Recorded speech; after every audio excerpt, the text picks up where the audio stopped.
Hello everyone and welcome back to another Apocalypse game day where today we are playing two games. I believe a bit on the shorter side. Milk inside a bag of milk, inside a bag of milk. And milk outside a bag of milk, outside a bag of milk. What a couple of titles there. We're playing back to back on the Milk series, which came up on the wheel last week. I have no idea what we're getting ourselves into today, but I think it's going to be a very unique and interesting one, to say the very least, and I'm excited for it. So thank you so much for joining, everybody. Good morning, good evening, wherever you are. I'm excited for this one. This one's going to be fun. We've got just the language screen at the moment, so we're going to jump right in, and we're going to see what happens. I think we might be having a bit of a shorter day today, but that's okay. You know, that's all right. The wheel has spoken. The wheel has spoken. So should I go for my improved English? I think so. Let's do improved English. For some reason, my cursor, hang on a second. Give me a moment. Let me fix this. Okay, I can see the cursor on OBS, but I cannot see the cursor on this, which is a bit of an issue.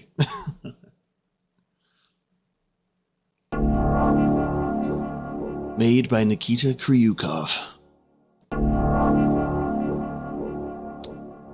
Alright. It's not capturing the screen correctly either, guys. Hold on, give me 1 second. Let me fix what's going on here. Apologies.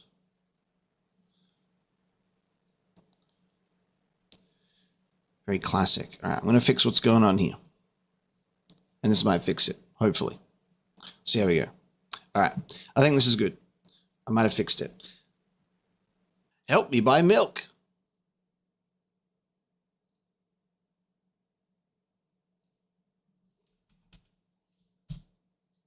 Write down your name.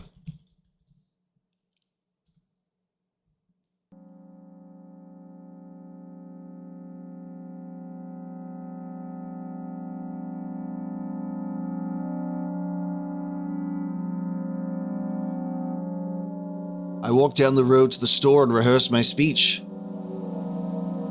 It's been so long since I've been out of the house that I completely forgot what words to say when entering a store. I'm going to the store. Who are you talking to? Shut up and go already. Who are you talking to?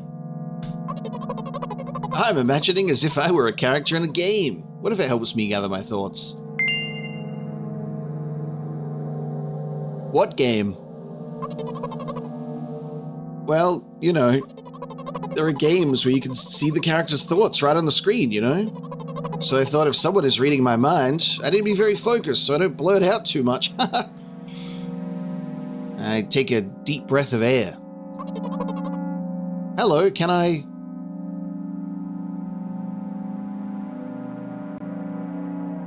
Crap, I forgot. 19th attempt and I'm failing again. I bite my lip in frustration. So, once again. Hello, can I get... Wow, that's a whole word more. Thank you. I'm trying my best. I think this time the L sound was longer than usual. Do you think that's it? Who knows? Hello, can I... I wish I hadn't said anything. Don't worry. Okay. By the way, you've been walking with your left foot on the pavement, your right foot on the grass for a full minute now. What? My right foot is frozen in the air. How much? 50 steps on the pavement, 51 in the grass. You have to undo the previous step. How do you imagine that? It's not the first time this has happened. You've been taught the right way, haven't you? Come on. I don't remember. I'm ready to burst into tears. Here we go again. So, step 1, Take a step back to get your foot exactly in your own footprint. Wait a minute, what do you mean step 1? What then? But it's already the 52nd. Oh, wait, I'm going backwards, so it's the 50th? It doesn't add up. Okay, all right, step 50. Take a step back to get your foot exactly in your own footprint. Could you rephrase it just a little bit? You can't just repeat a phrase without changing at least one word. People don't talk like that. You're hopeless. You make it sound like it's my fault. The store closes in an hour, so you will be very, very guilty if you don't buy milk. Damn, really? Well, are you ready? Hell yes! I carefully moved my foot backward, looking carefully into the dense grass. As I enter the store, I turn to the first person I see. Hello, can I...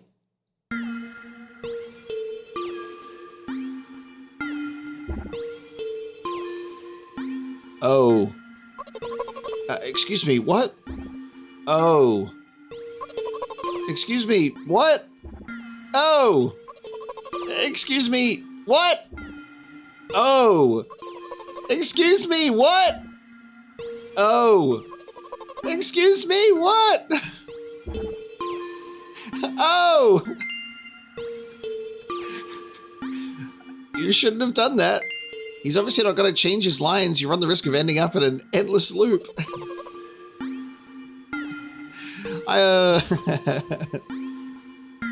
I've tried pressing O, but it doesn't work. Oh, excuse me, what? I've tried pressing O and 0 on my keyboard. Oh. Help! Excuse me, what? Oh. Excuse me. What? Oh. Excuse me, what? Oh. What? Oh. What is he trying to tell you? He's trying to scare me, but how does he know that I'm terrified by the letter O? What's so scary about it? I have a frightening image when I picture it in my head. I can show you. Explaining won't be enough. Oh,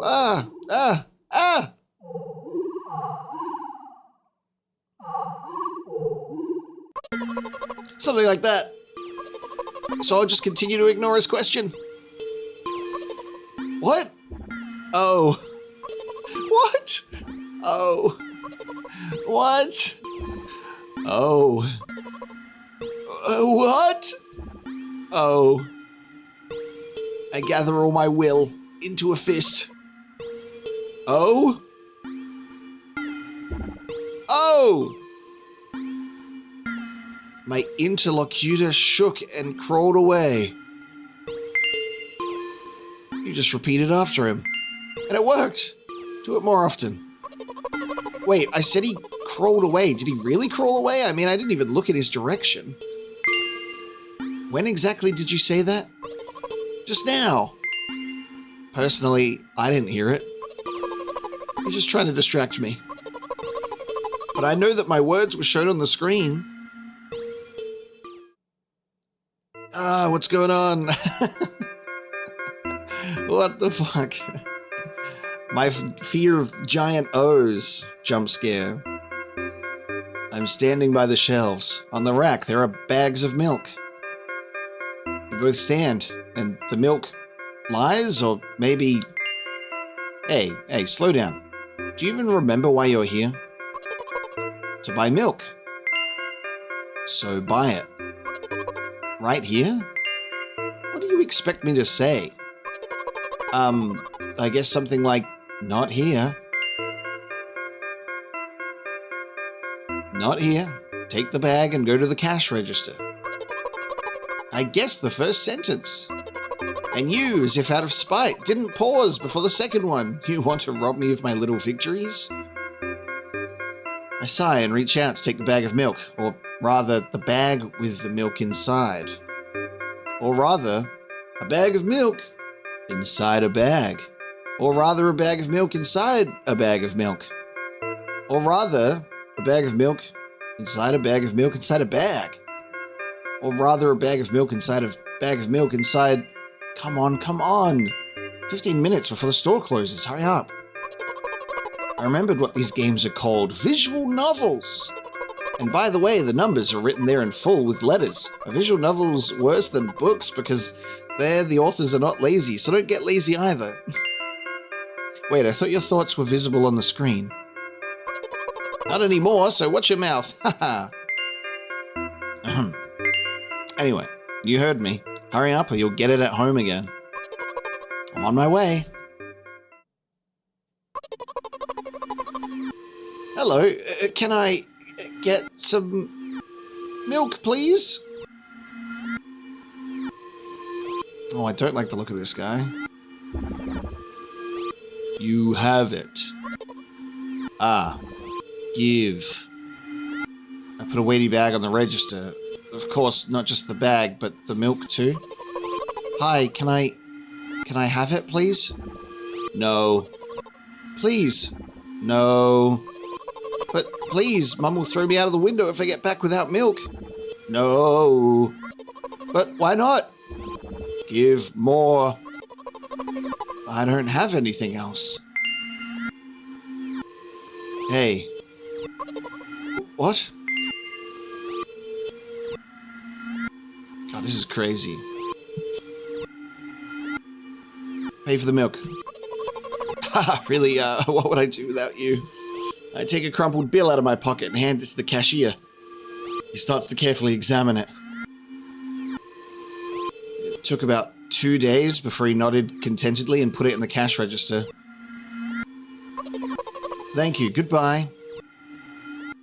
God, I wonder what happens if I do end up picking all the self-depreciating options. Just like, you suck, and you're the worst, instead of helping this poor person buy a bag inside a bag of milk. I walk down a familiar street past a gas station. A bag of milk unpleasantly tugs at my hand, reminding me of the days when I was in physical therapy. By the way, they gave me a bag at the checkout, so now I'm carrying a bag of milk in another bag? I don't think anything of it. I just love the pyramidal structure of verbal constructions. The gas station is getting closer. How are you feeling? Thank you for your interest. I feel like a mile-long bar of ice cream. What is that supposed to mean? As if I'd tell you. But I'm really interested. Well, look, the ratio of water to milk and the volume of air occupied by me is about 30-1. And yeah, ice cream is not the best unless you want to drink more than eat. Anyway, the road from the store to the gas station is a stick, and the road from the gas station to home is ice cream. During today's walk, my body has been to every part of this path. Simple math. I see. I feel movement under my feet, asphalt grains, petrol stains.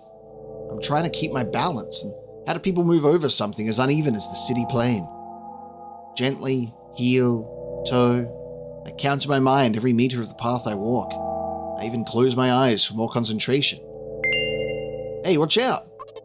I unconsciously take a sharp step to the side. At the same moment, a huge bear rushes past me with a wild screech.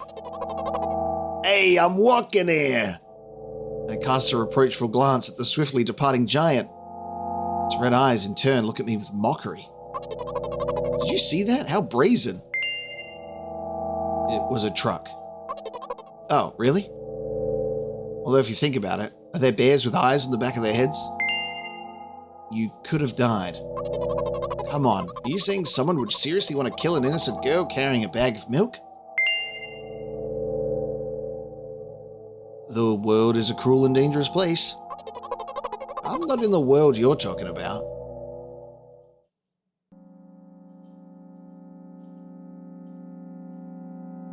My journey continues. If you think about it, the road from the store is one interesting property.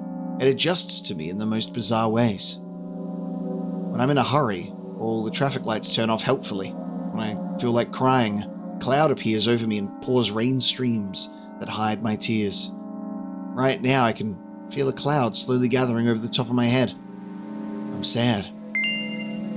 Are you sure this is really happening? What else could it be? Has it ever occurred to you that it's all just in your head? That's not what the manual said at all. Apparently, these pills don't work for me either. The pills have nothing to do with it. Please, I just want to get home and go to bed. I really am very grateful to you, but please, no more. You have to accept the truth. No! You have to accept the truth. No! You have to accept the truth. No! How many more times do I have to teach you this lesson? You have to accept the truth. No!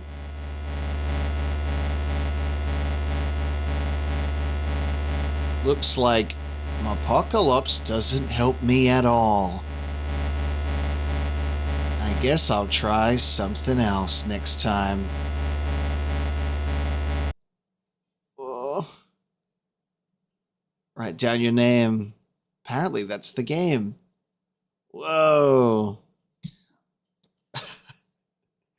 The fourth wall has been broken. We were getting looked right into. So, don't have this person accept the truth?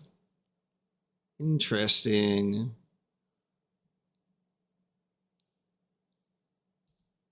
Again? I hope we can do it this time. So we're at the beginning. Do I just have to help them no matter what and just do the ... to reach the end, to get the milk to the end of the road? We gotta get the milk home and walk down the road to the store and rehearse my speech. It's been so long since I've been out of the house that I completely forgot what words to say when entering a store. Go into the store. Shut up and go already. Hey, aren't you supposed to help me? Take a deep breath of air. Hello, can I... Crap, I forgot. 19th attempt and I'm failing again. Bite my lip in frustration. So, once again. Hello, can I get it? Wow, that's a whole word more. Thank you, I'm trying my best. I think this time the L sound was longer than usual. Do you think that's it? Who knows? Hello, can I... I wish I hadn't said anything. I'm going to pick different options this time. Loser. Don't insult me, please. By the way, you've been walking with your left foot on the pavement, your right foot in the grass for a full minute now. What? My right foot is frozen in the air. How much? 50 steps on the pavement and 51 in the grass. You have to undo the previous step. How do you imagine that? It's not the first time this has happened. You're so stupid. Ah, there you go. I wanted to test this and see what would happen. There you go.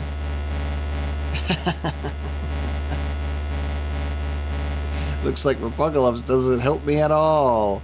I guess I'll try something else next time. And now I understand. Okay. So I was right to avoid the options that were like just mean and helping her along to get the bag of milk. But then unfortunately, you cannot get this person to accept the truth. You have to gloss over that one.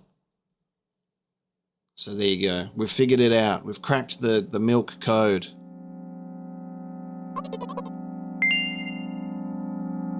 If you don't mind, I am going to take us exactly to where we were before. So we'll pretend that I'm saying all of this once again. I'm going to go insane if I have to read for the third time. In a game that's filled with reading? Oh, Apocalypse.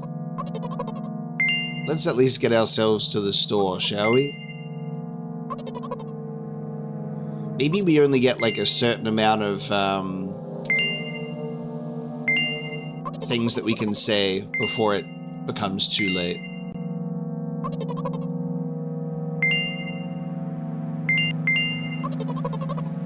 Alright, let's get ourselves to the store. This is how you speedrun a visual novel. I'm just reading it really fast.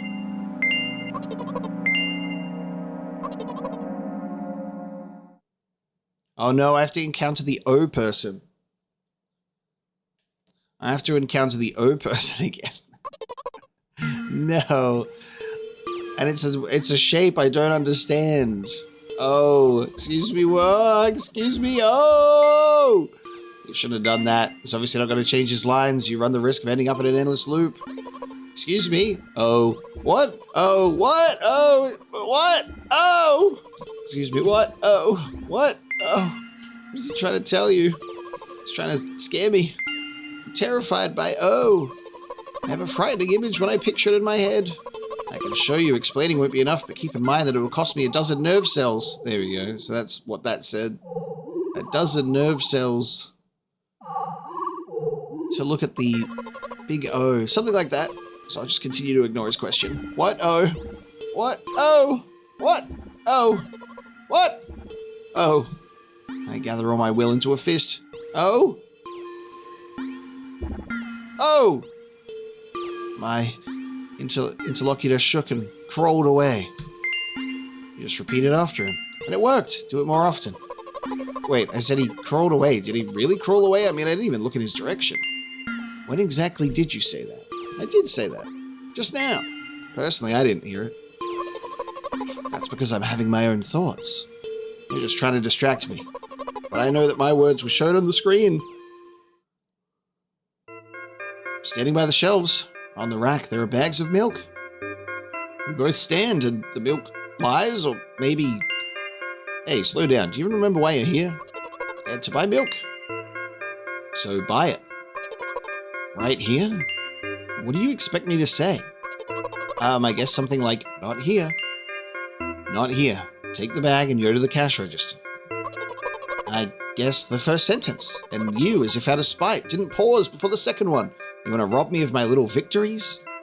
I sigh and reach out to take the milk, or rather the bag with the milk inside, or rather a bag of milk inside a bag. Or rather a bag of milk inside a bag of milk. Or rather a bag of milk inside a bag of milk inside a bag. Or rather a bag of milk inside a bag of milk inside... Come on, come on! 15 minutes before the store closes, hurry up. I remembered what these games are called, visual novels. That game, that style of game that Apocalypse said he wasn't gonna play. He said, I'm not gonna do visual novels, guys. And then the wheel chose a visual novel. So here we are, we're playing a visual novel. Isn't it fun? Isn't it so fun? We're playing a visual novel. Is this the beginning of the Apocalypse visual novel arc? No. And by the way, the numbers are written there in full with letters. Aren't visual novels worse than books? But there are authors. They're the authors are not lazy, so don't get lazy either. Wait, I thought only your thoughts were visible on the screen. Not anymore, so watch your mouth. Anyway, you heard me. Hurry up, you'll get it at home again. I'm on my way. Alright, let's try and not get it at home again, shall we? Hello, can I get some milk, please? Milk, please!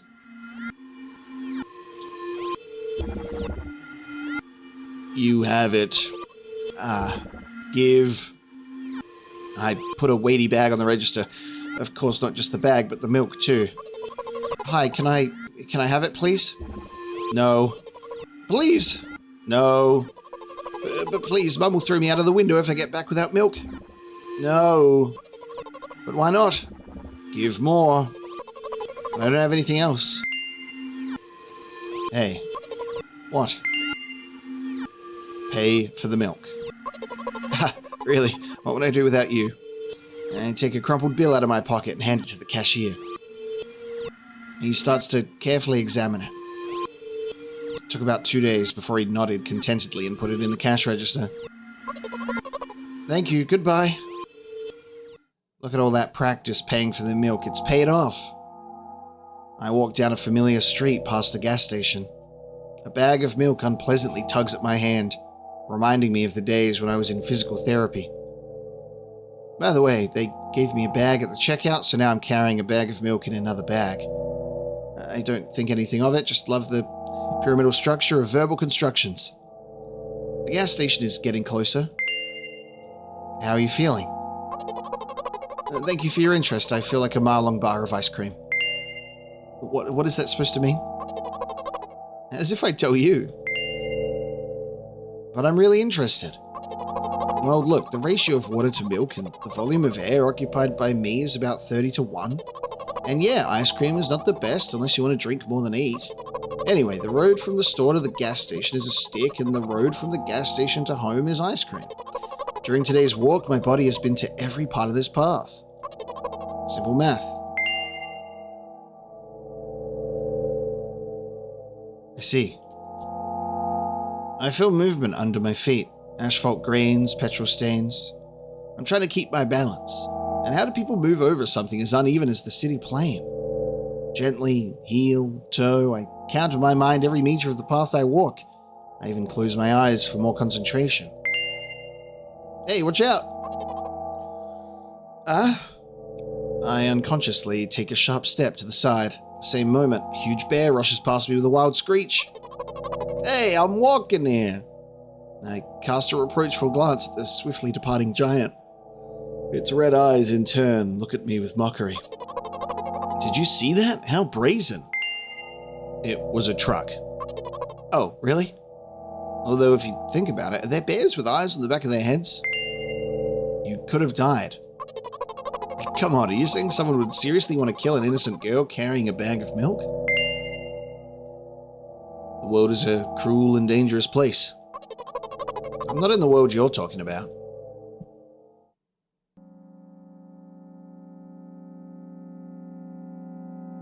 My journey continues. If you think about it, the road from the store is one interesting property. It adjusts to me in the most bizarre ways. When I'm in a hurry, all the traffic lights turn off helpfully. When I feel like crying, a cloud appears over me and pours rain streams that hide my tears. Right now I can feel a cloud slowly gathering over the top of my head. I'm sad. Are you sure this is really happening? What else could it be? Should I just say nothing? I go, I don't know. You know what? What? Since I'm a character in a visual novel, I want to talk to whoever is reading this right now. If you say so. I forcefully squeeze my head with my hands and place a thought block. Out of the corner of my eye, I notice a small bench. Perfect place for cliched visual novel monologues. I move closer, place a noticeably weighted bag of milk next to it, and raise my head to the sky.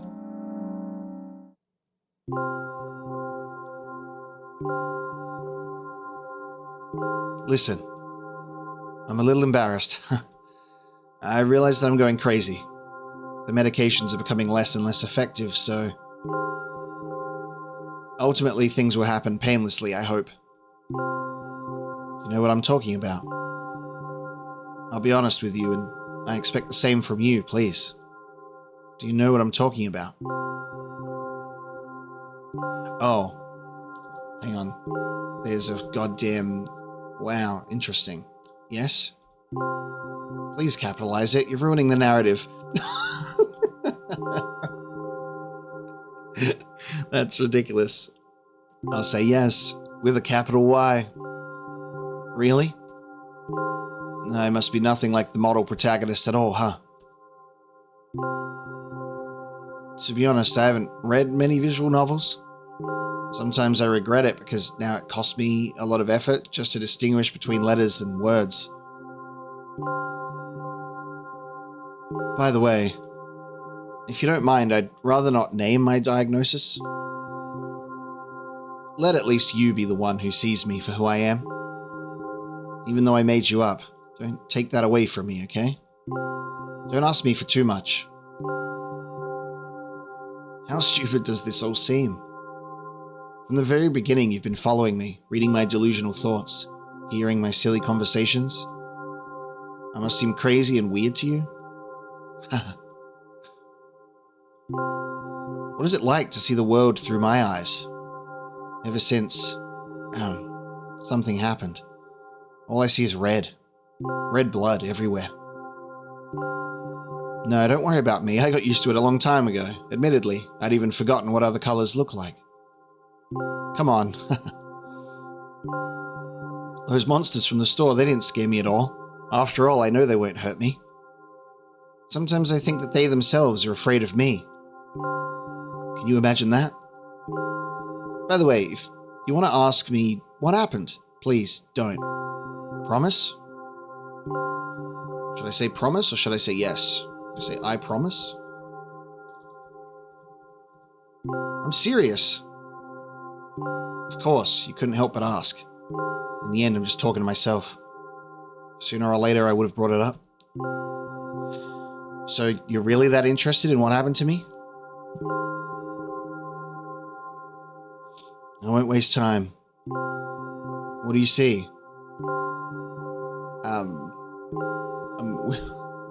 Red? I have to answer this. This is so weird. Red.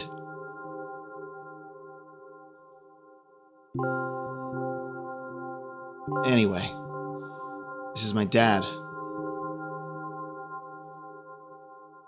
Some of his parts, at least.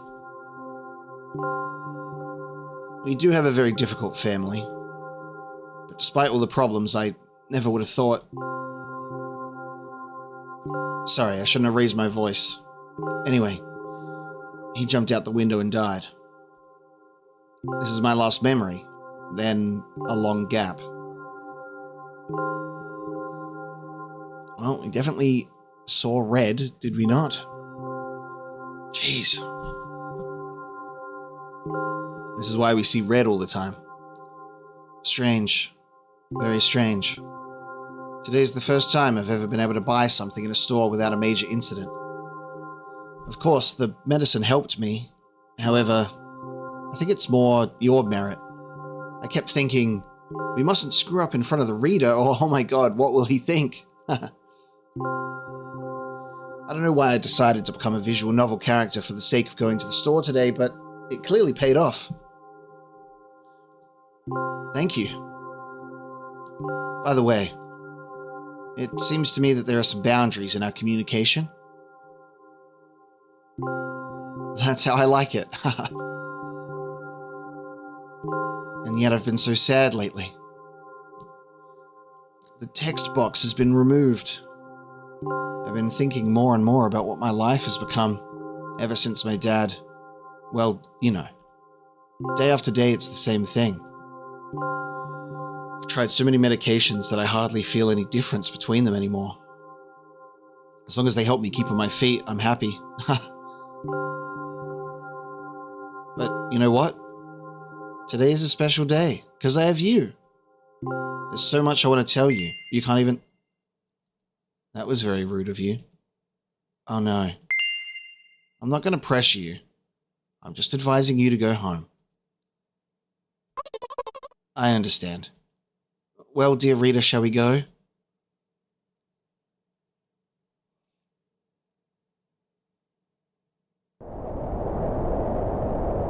When I get to my floor, I hang over the railing. Repeating this action every day like a ritual, I stopped being afraid of heights altogether. A few minutes ago, the effects of the medicine finally wore off, so I just enjoy the blissful silence.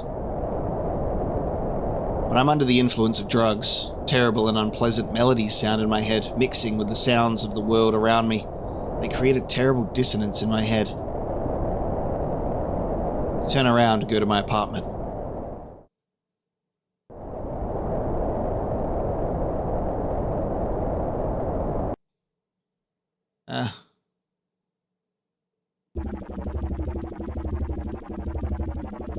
Did you bring the milk?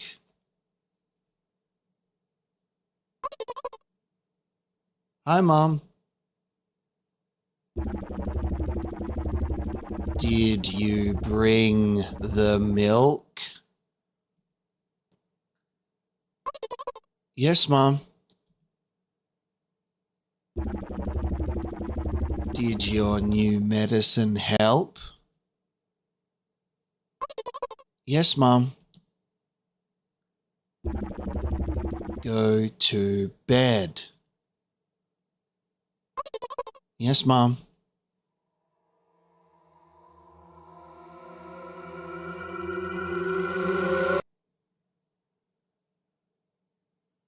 I did it. I bought the milk. I bought the milk, chat. I think we did it. I think we completed inside a bag of milk, inside a bag of milk, inside a bag of milk. We did it. I believe we helped this poor individual purchase milk inside a bag of milk. Inside a bag of milk. Wow.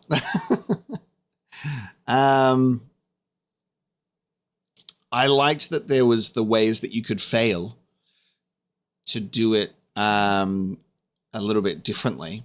Being encountered by some sort of strange monsters that repeat O and make it really difficult for us to buy milk, actually. This was very, very creepy. And then we had our emotional heart-to-heart monologue moment. And then we have the pleasure of going right into the sequel, Milk Outside a Bag of Milk, Outside a Bag of Milk. So there is more for us to play today. That was just one of 2 games for the wheel. So the next one's a little bit longer, I believe. This was just kind of the very first game and then has gotten a bit of a longer follow-up. So I'm excited to continue and see just how much this is going to evolve. So let me pull this one up. We'll open up the next game. I've unlocked all achievements for the game. There's 3 achievements. One is O, one is not this time, which means I probably failed, and the other one is milk bought. So there you go. 100% Steam achievements. So now we have milk outside a bag of milk, outside a bag of milk. So let me open this one up and get this one working. English. This game contains flashing images and touches on heavy topics. Take care.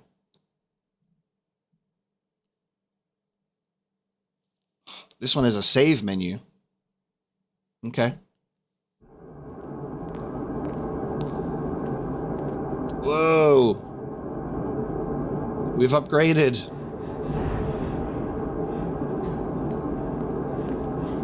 We've upgraded our visuals.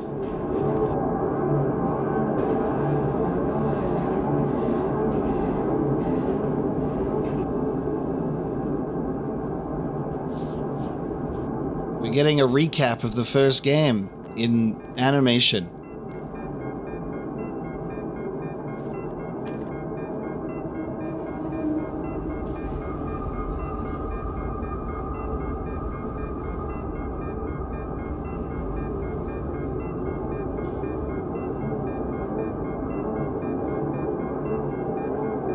I like that their eyes are red because that's all they can see.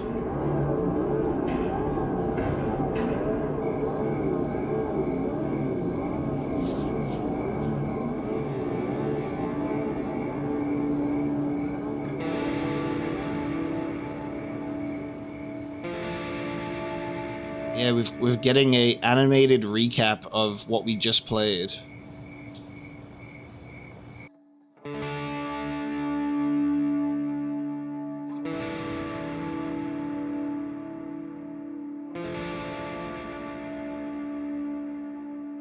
I don't know if I want to see the mother in animated form because she looked horrifying. She looked like she had no eyes.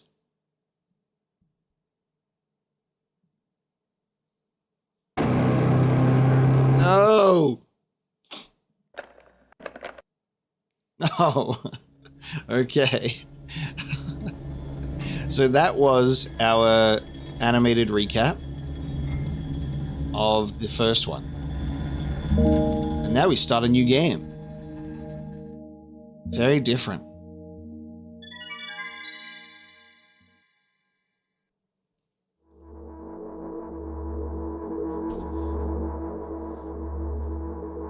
I'm walking to my room, trying not to look around. Playful shadows dance around me here and there. They dash all over the walls, the ceiling. One of those shadows whizzes past me, touching my face ever so slightly. I smile and continue walking, paying it no mind. Sometimes it's so easy to lose self-control and track of time, spinning in a joyful dance. But I'm in a bit of a hurry here. Mum told me to go to bed. It picks up right where it left off. I walk past the kitchen on the way to my room. The door is shut, but I can still feel the chilling air coming from the other side. My first thought is that there's a living corpse blowing into the keyhole, laughing mockingly. That's so silly. I'm absolutely sure we have no corpses in our kitchen. I know for sure that we've never had any corpses in our kitchen. I'm absolutely sure that...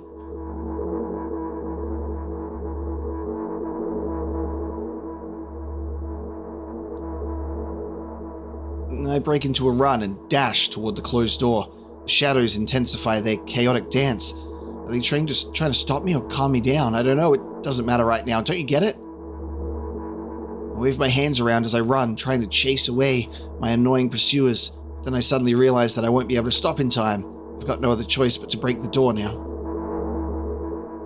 If there's somebody inside, I'll surely scare them to death. But wait, how can I scare to death someone who's already dead? What if it actually revives them? No, I don't want that. What do I do? I couldn't fully complete my thought when my shoulder hit the door and it flew open.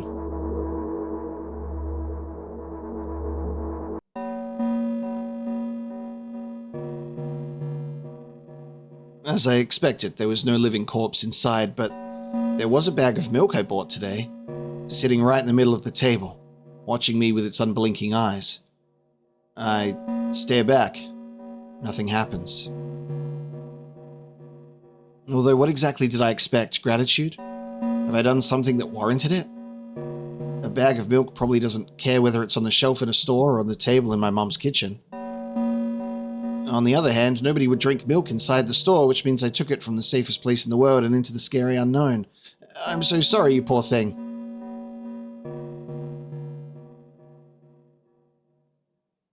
I turn away in shame and leave the room in a hurry. I only bring others trouble. I walk toward my room through a narrow corridor. I meet a familiar formless creature at the door. It locks me in its clutches and starts sniffing every inch of my body like a hungry dog. I'm not struggling. I know it's useless. I just stay silent and endure its tight grip that stops me from moving.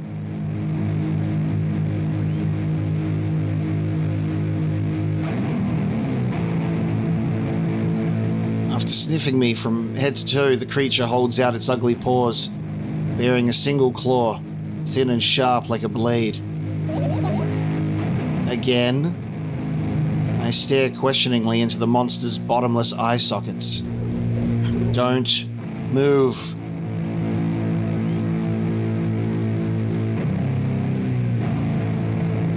The creature squeezes my hands until my veins start bulging. I just keep staring into the black cavities where its eyes should be, ignoring all pain. I've promised so many times. Stay put. The moment it says that, its claw pierces my arm. I don't feel anything other than the barely discernible crawling under my skin and the ring of tightly sprung sinews. But then the claw injects its venom into me. It hurts. A white veil appears in front of my eyes, my fingers cramp and start twitching frantically. I lose control over my body and slowly slide to the floor, just like last time. But why do I feel so hot? I feel my blood boiling up, strong shivers run through my body, paralyzing every single cell, while my veins and arteries heat up, almost bursting from that pressure. I try screaming, but instead of producing words, I vomit thick, milky foam. The creature notices it and throws itself at me in anger, grabbing me by the throat while keeping the poisonous claw inside my arm. Kill me! Kill me! Hysterical screams resound through the corridor. In a fit of madness, the creature starts scratching my neck. Bright splashes fly everywhere, hitting the walls with a loud sound. I try to imprint where every drop fell in my memory so I could gather them all later. I need to remember. I need... A new wave of pain washes over me. Everything turns pitch black in an instant.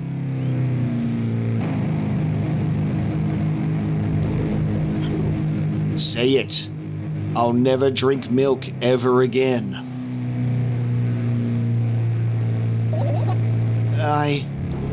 Say it. I'll never drink milk ever again. Say it again. I'll never drink milk ever again. I'll never drink milk ever again.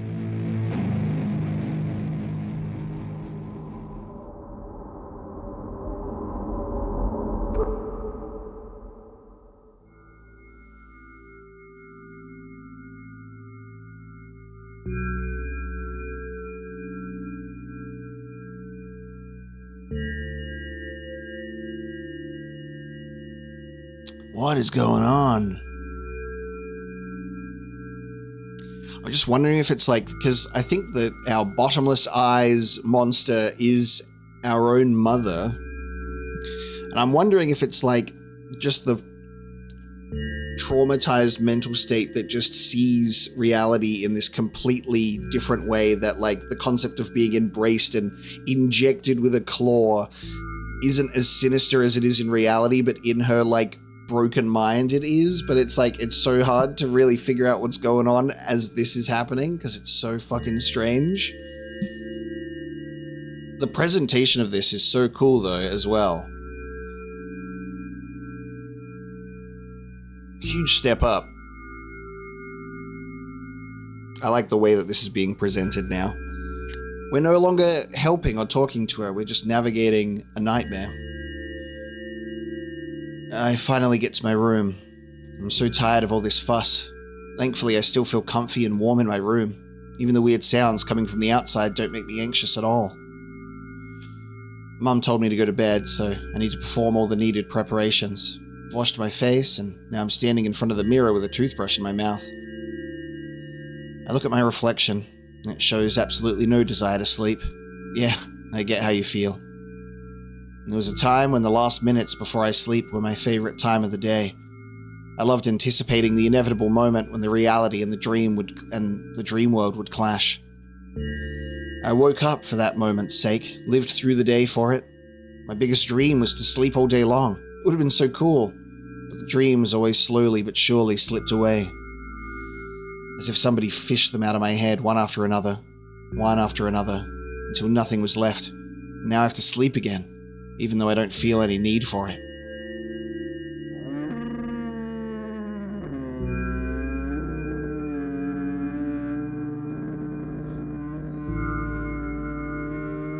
After finishing with my face, I usually reach out for my pills. It's funny, but I have no idea how they work separately since I always swallow them as a bunch without thinking. Now I want to have a better look at it, to twirl it between my fingers, to chew on it. I'd do anything to stall for just a little bit more time. A smooth, protruded red capsule is looking at me.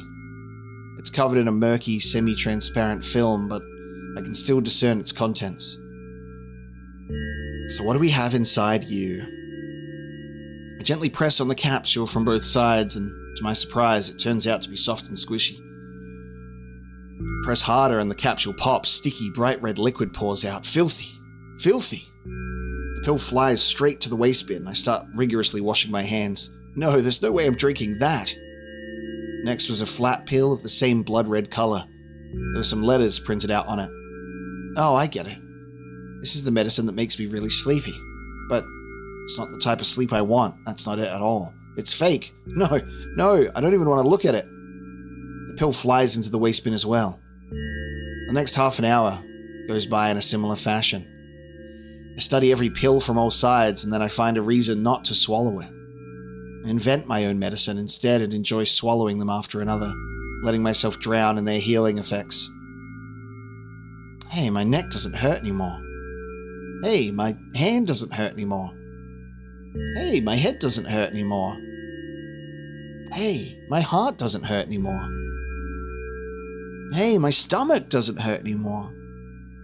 Hey, my eyes don't hurt anymore. How come I didn't think of this earlier? This is so simple. I need to brag about it to someone right away. But not to my mum, she'll just scold me. And she's sure I'm already sleepy anyway. I don't want to disturb her without reason. I'll think of something myself. Besides, I just really want some small talk. I wonder, who's going to be my conversation partner?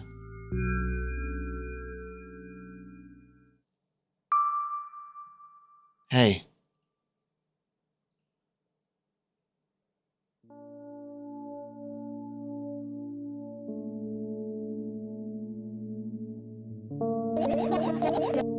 Whoa. Okay, I think we've finally been included in the situation.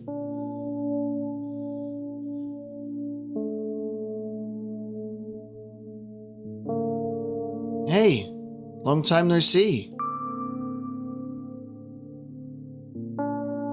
It hasn't even been an hour. You know we're only supposed to meet once per day, right?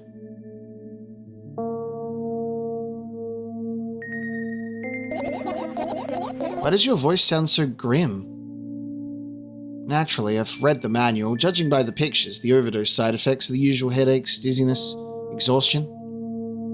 Basically, nothing I can't handle by myself. After all, now I know how to do it. You didn't reply. Aren't you even a little bit happy? Not even the slightest bit? I'm pretty exhausted after today. Well, I guess you are too. That's not true. You need to go to bed. No, you've been in control for way too long already. It's my turn now. All right. I'll just stay silent until the medicine's effects wear off. How about that? Hey, you can't do that. You need to do your best to make me feel better. That's exactly what I'm doing. What a bully. Actually, why am I even worried about this? In reality, I don't need you at all. I'm so energetic and I feel great, which means I can do anything, and you can only watch and agonize over your uselessness.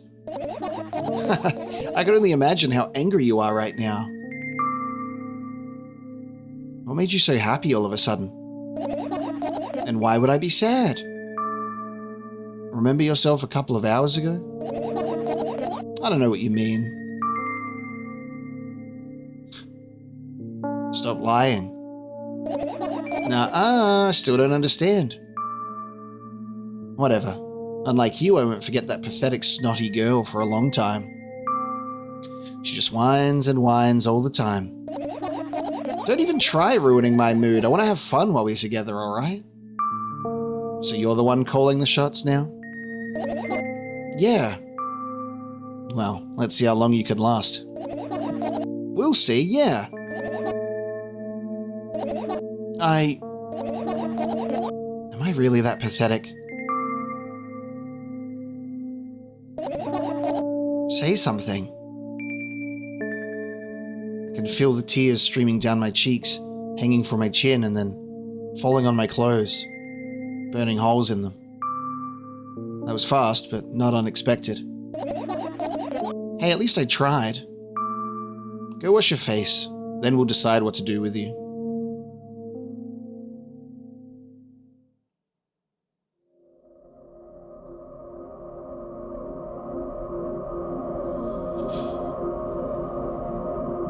I'm in front of a mirror again. I keep staring at my reflection, trying not to get distracted by the sneery looks the walls are giving me, trying not to drown in their giggling.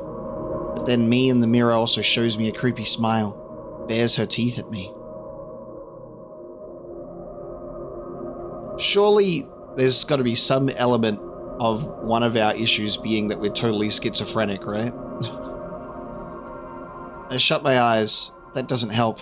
It wouldn't have helped even if I sunk through the floor. I start counting in my mind. 2 squared, 2 by 2 squared, a square squared, a square pyramid squared, a pyramidal structure cubed, a pyramidal structure hypercubed. I feel better. My head is splitting apart now. How do you feel? You're mocking me, right?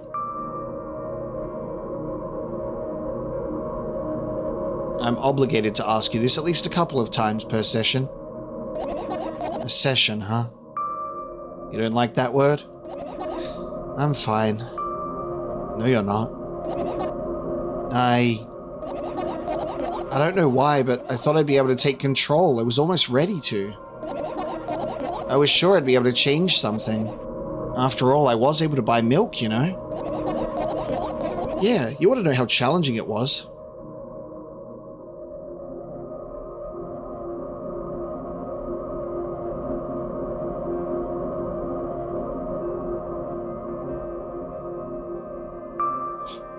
Is that why you threw away the medicine? What a stupid decision, right? Whatever it was your decision. Does it even matter? And what do you think? I can't be sure about anything, and you don't take me seriously anyway. Then why did you do that? I felt like I'd be able to fight it on my own. It's true, the pain subsided for a bit at that time, but now I feel it triple in force. It hurts so bad. You know what to do. Dejected, I reach out for the shelf with my medicine. I swallow the pills one after another, chasing away the unpleasant visions that keep floating up in my memory. And yet, my mind still draws a terrifying picture. Lumps of coagulated blood in transparent coating travel down my esophagus, scratching its soft walls, leaving behind furrows. I shake my head violently. I don't care if it makes me feel dizzy or worsens my pain. I just don't want to think about something so repulsive. You still haven't changed. What do you mean? You're afraid of being alone. This worries you much more than pain. Yeah, I guess. I toss the last pill into the air and catch it with my mouth.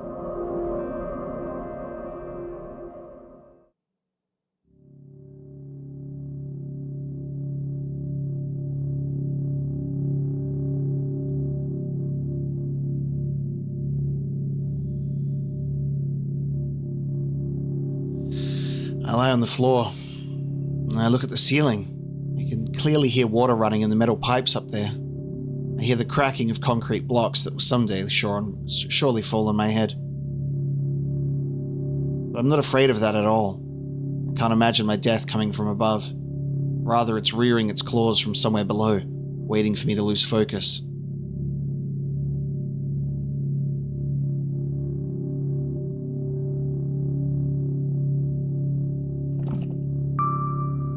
Do you want to talk about it? No, I've had enough of talking.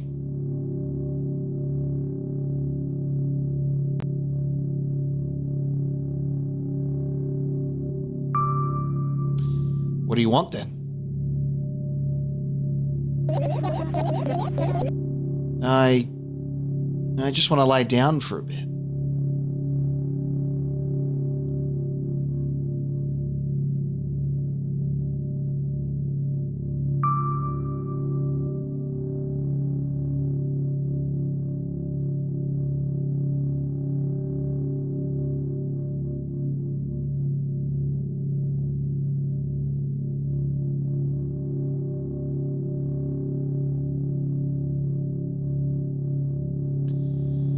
I carefully extract my thoughts that are yet to be fully formed from my head and lay them out in the ceiling in orderly rows. Now it's my corkboard. In hopes of seeing the whole picture, I switch them from one place to another, pile them on top of each other, scatter them around. In the end, I throw them off with my hand, annoyed, and start over. I can't do it. I'm not sure what this is in the background that's moving, but it was like, I think it was like the mother's face when it was at the previous angle. But I don't know I can't make out what this is.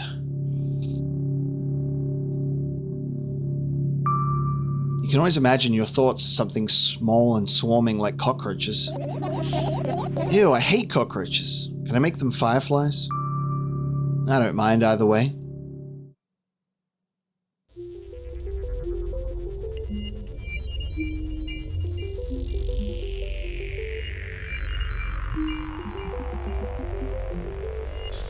I didn't even have time to blink before my thoughts, they're fireflies now, start whirling all over the ceiling of their own accord, forming whimsical patterns.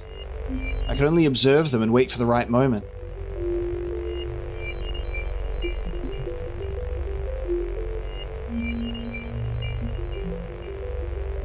It's just that moment doesn't come.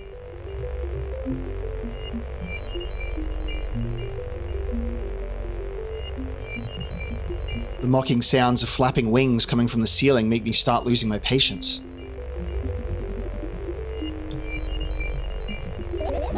Enough, I hate you.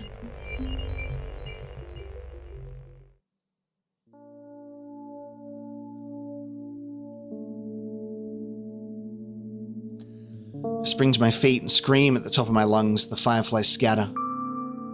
Good job. Now start over. No way. Unstable behavior makes you look bad. I don't give a damn. So that doesn't bother you? Should it? Yes? And what do you want me to do then? I don't know, it's up to you. You're at it again. What do you mean? Never mind. I've changed my mind anyway. Please don't stay silent for this long anymore. I'm having a hard time without your help. Fine. I raised my eyes to look at the ceiling once more. Sadly, all my fireflies seem to be hiding somewhere. I need to find them.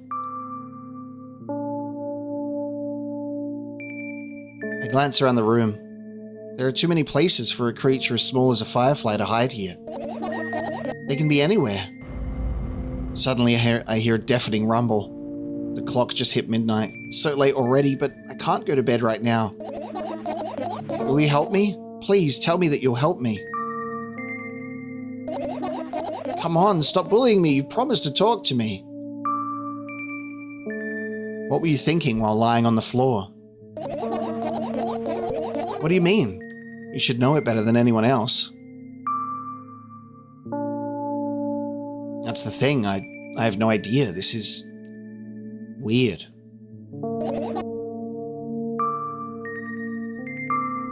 Will you tell me?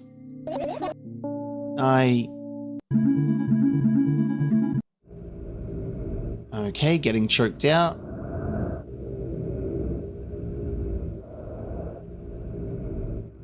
I roll my sleeves and start rubbing my eyes intensely. They're so itchy. Why are you crying? My eyes are itchy.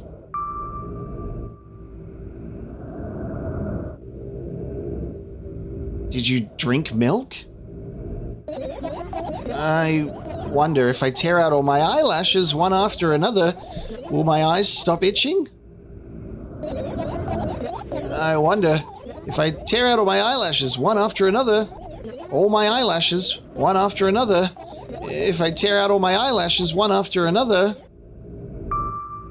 What have you done? I need to gather the glass and then I need to have a bath and then... Here, drink some milk. No! I stand in the middle of the room, my mouth agape, gasping for air. I think I just experienced death. I don't know any other way to explain what happened. Well, that was surely something. Will you tell me or not? About what?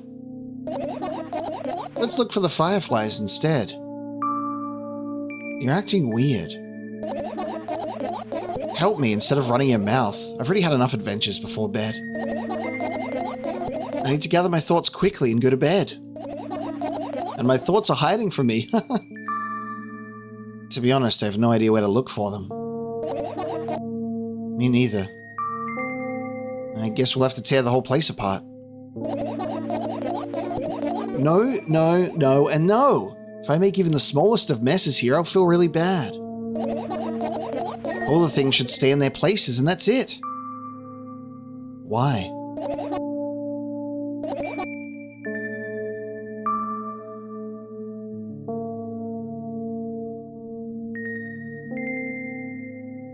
you trying to come up with a reason right now? Who, me? No, of course not. I think you forgot to put up your mind block. I can see through you. Rude. Alright then, so we need to find a bunch of tiny insects inside a mountain of junk without moving anything even an inch? Yeah. My oh my. I have an idea. Last time, becoming a visual novel character helped me achieve my goal. Now I want to become a point-and-click adventure game character. You know, those games of moments where you just look at different objects and something inevitably happens. It sounds so fun. And what about the things you use regularly? Do you refuse to touch them as well? It would make it even more interesting. This is so childish. And want to know what the best part? You'll be the one doing it. Oh no. Oh yes. I start panicking as soon as I get in a multiple choice situation. I'll just keep changing my mind and end up crying and running away. Do you want that to happen? You're such a handful.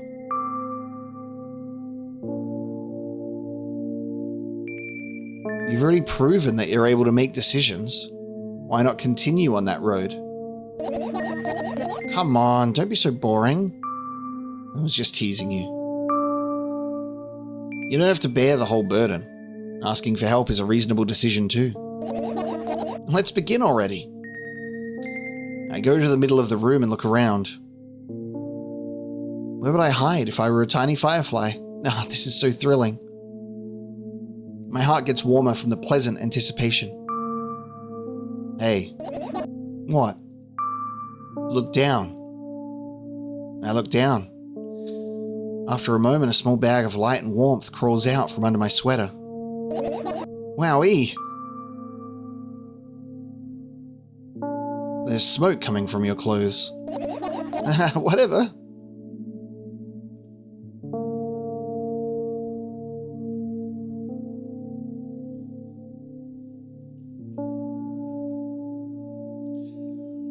I carefully grab the firefly. It's pleasantly scorching to the touch.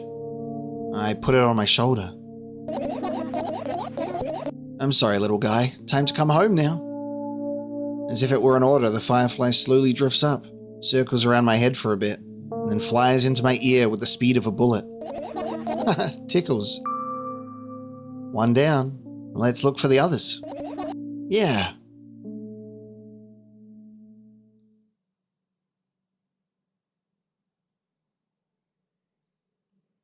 We are a point-and-click adventure game. Now, there we go. Okay. I don't like the noise that makes. Should we go immediately try for the one that makes terrible noise? The one that reacts to our cursor as we hover above it? Yeah, this is one hell of an experience.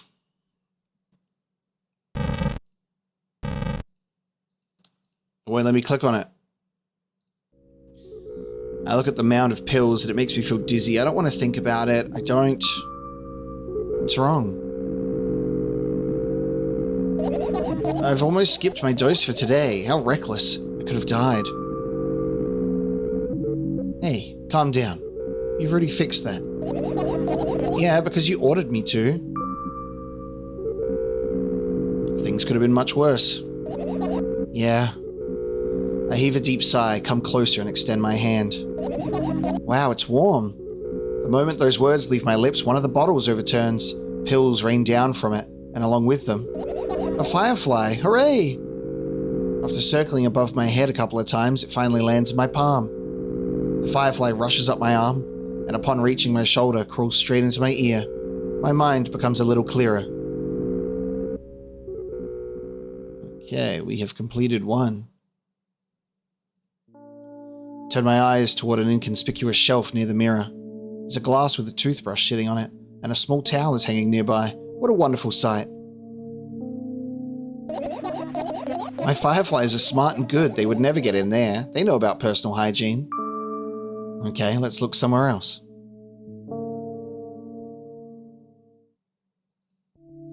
Your usual notebook pages glued to the wall with duct tape. Numbers are drawn on them. It's the only kind of information I can take in without trouble. Dosage and side effects? Yeah. I thought you know them by heart. Yeah. This is not your handwriting, isn't it? Of course it's not. Shaky, broken lines, ugly numbers. It's not writing, it's more like claw marks. Don't forget to thank your mom. I don't need your advice. My scream makes the pages rustle restlessly. After a moment, a firefly appears from underneath one of them. After looking around in a business-like manner, it takes off into a business-like flight and ends up entering my business-like ear. Hey, let's continue searching. So, like, claw scratch marks.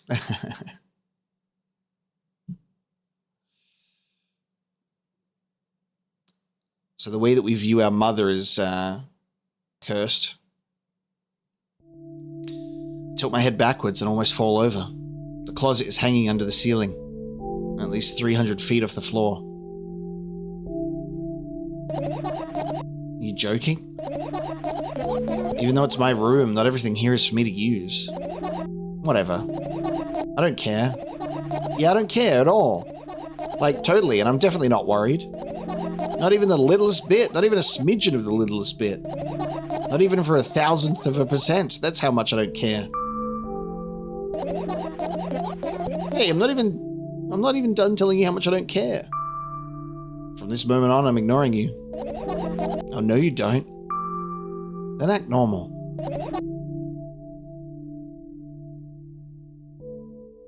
Okay, can't access that.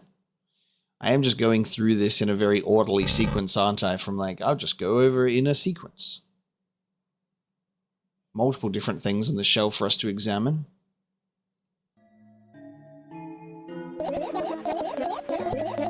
Right, insects enjoy pollinating the flowers and stuff like that. Yeah, I guess. I get close to the flower shelf, I sniff around, and the leaves smell of dust and cardboard and death. You know these plants are long dead, right? I'm not sure a dead plant will be able to attract any insects. Well, we kind of don't have a choice here, you know. Still, you're right. Let's continue searching. Why don't you just throw them out? Weren't you listening to me at all?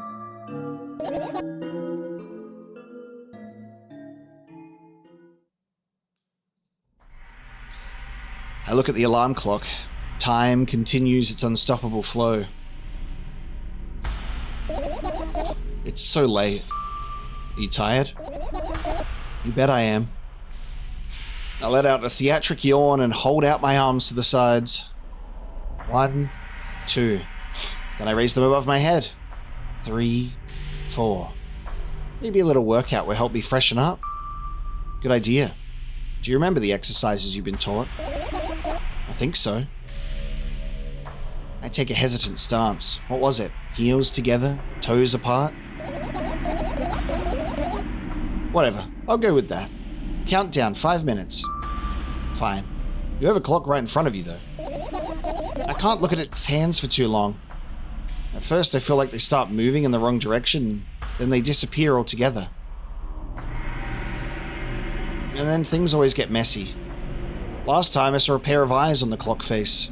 And also, I used to hear voices back in the day. They pleaded for help, I think. What a mess. Truly a mess. It was a mess, right? A mess. Well, are you counting down? My God, finally. What do you mean? I was trying to get through to you for half an hour. Huh? Forget it. Do you see the firefly? No. Let's continue searching then. We just got existential with time, and then we blinked and time passed.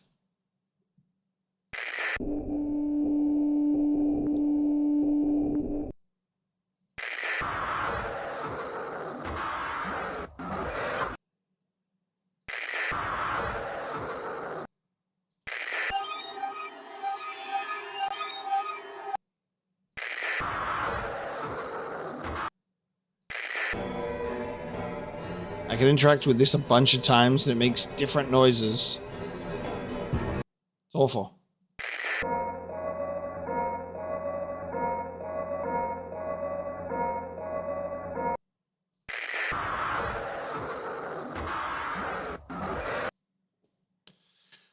My advice for those that have arrived late into the Milk experience is simply do go back and watch it from the start.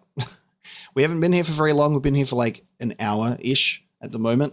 And there's some pretty interesting context from the first game that we played. And then it's worth just going through it. I would just watch from the start. I think that's probably a good idea. Because otherwise it's probably even more confusing than the current confusing experience. So I just scroll back. This is the good thing about YouTube Live instead of Twitch is with YouTube Live, you can continue going back and watching from the beginning. And then you can catch up if you watch it on 1.5 times speed, guys. You'll catch up eventually.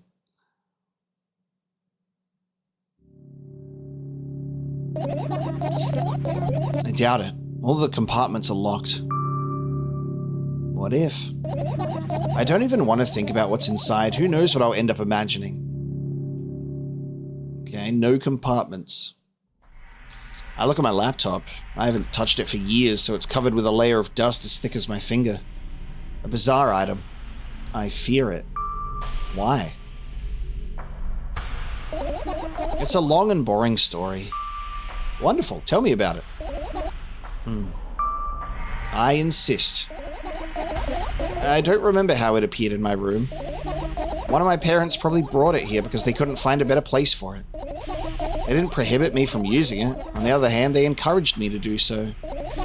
Sure, I've spent my whole days in front of the screen. Games, drawing, engineering calculator, 3D modeling. So much fun stuff to do. You had amusing hobbies. Yeah, I did. Before entering the web. Huh? Imagine this. You're a hamster that lives underground. You have everything for comfortable living. Did you imagine? As always, your analogies are spot on. Okay, I imagined. Alright, so you're a hamster that lives underground. You have everything for comfortable living, okay? Okay. Wonderful. Here's the situation. You're a hamster that lives... Okay, I got it. Do you want to talk about something else? Yeah. You'll end up returning to that subject anyway. On one wonderful day, someone digs you up from your hamster house and brings you to the pet store. Now your new home is a cage. It's way more comfortable and warm compared to the underground. And the most important part, you have a lot of neighbors there. Their cages are identical to yours. And the other hamsters look identical to you too. That means you are all the same. Apart from the fact that they were born at that shop. You'll ask, what does that indicate? And I'll tell you, nothing at all. I forgot what I was talking about. Gosh. Okay, let's start over. This time, try to avoid stupid hamster analogies. You know, I'm not at fault here. So, I had a lot of friends online. Tens, hundreds of them. Impossible to count. Is it impossible, though? I had exactly 317 of them.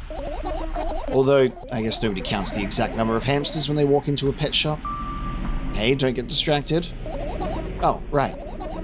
From my 317 friends, 68 were into gaming, just like me. 130 of them like drawing, just like me. The remaining 119 were into calculators and 3D modeling equally. And when I say equally, I don't mean 59 and a half friends on each side. Alright? You can split numbers evenly, no problem, but math doesn't work like that when it comes to friends. A major conundrum, right? Get to the point. I knew, of course, that no real people exist on the web. I also understood that all of my friends die the moment I turn off my laptop. But I still wasn't even a little bit worried. Why? Do you know what computer programs consist of? It's just a combination of numbers. Which means my friends are also numbers. Isn't that amusing? Not really. Why do you call them your friends? I mean, everyone who shares my interest is my friend, and I don't care whether they know about my existence or not. Anyways, as I was saying, every program has its own algorithm and purpose, its mathematical formula. And if you solve that formula, you'll be able to predict the program's behavior at any moment. The longer you speak, the less I follow. You don't need to follow me around, just listen. I sit on the floor and the laptop screen ends up right in front of me. The only thing reflected in it is my dim face. A web person is just a random picture and a random string of letters. Words and actions from the web person are just executable code. Hey, let me know if you need a break. And one day someone appeared. From that point on, my laptop was always on. There are no real people on the web, but he was good at pretending. At some moment, I let him trick me. Hey, look. Huh? Suddenly, a firefly slowly crawls out of the laptop's vent grill. I reach for it, gets on top of my palm, blinking all the while. I think it's trying to say something. I can see that myself, if only I knew what. Looks like a cipher.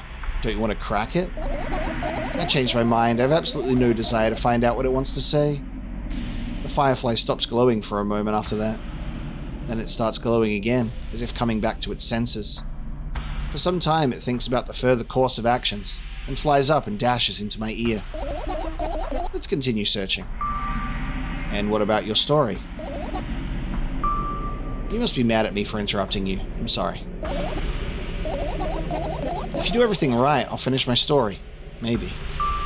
Do you promise? I promise. And if you forget, then remind me, with a code word, for example. What code word? I'll think of one later. And for now, let's keep searching for my fireflies. Okay. Oh, I can just say finish searching.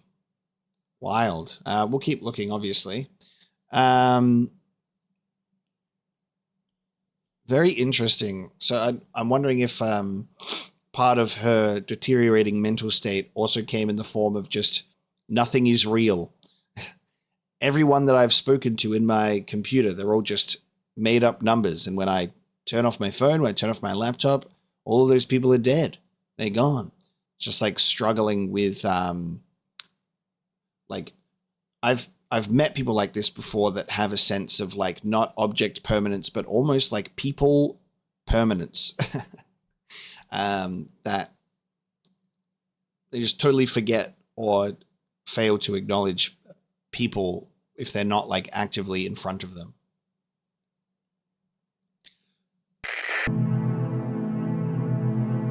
We can turn on the radio for some vibes. Good vibes, this one.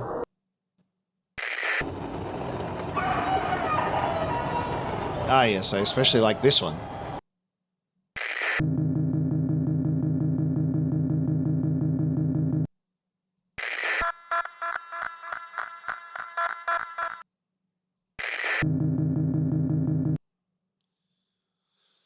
Let's check the grate. It's not easy to get out of here. Okay.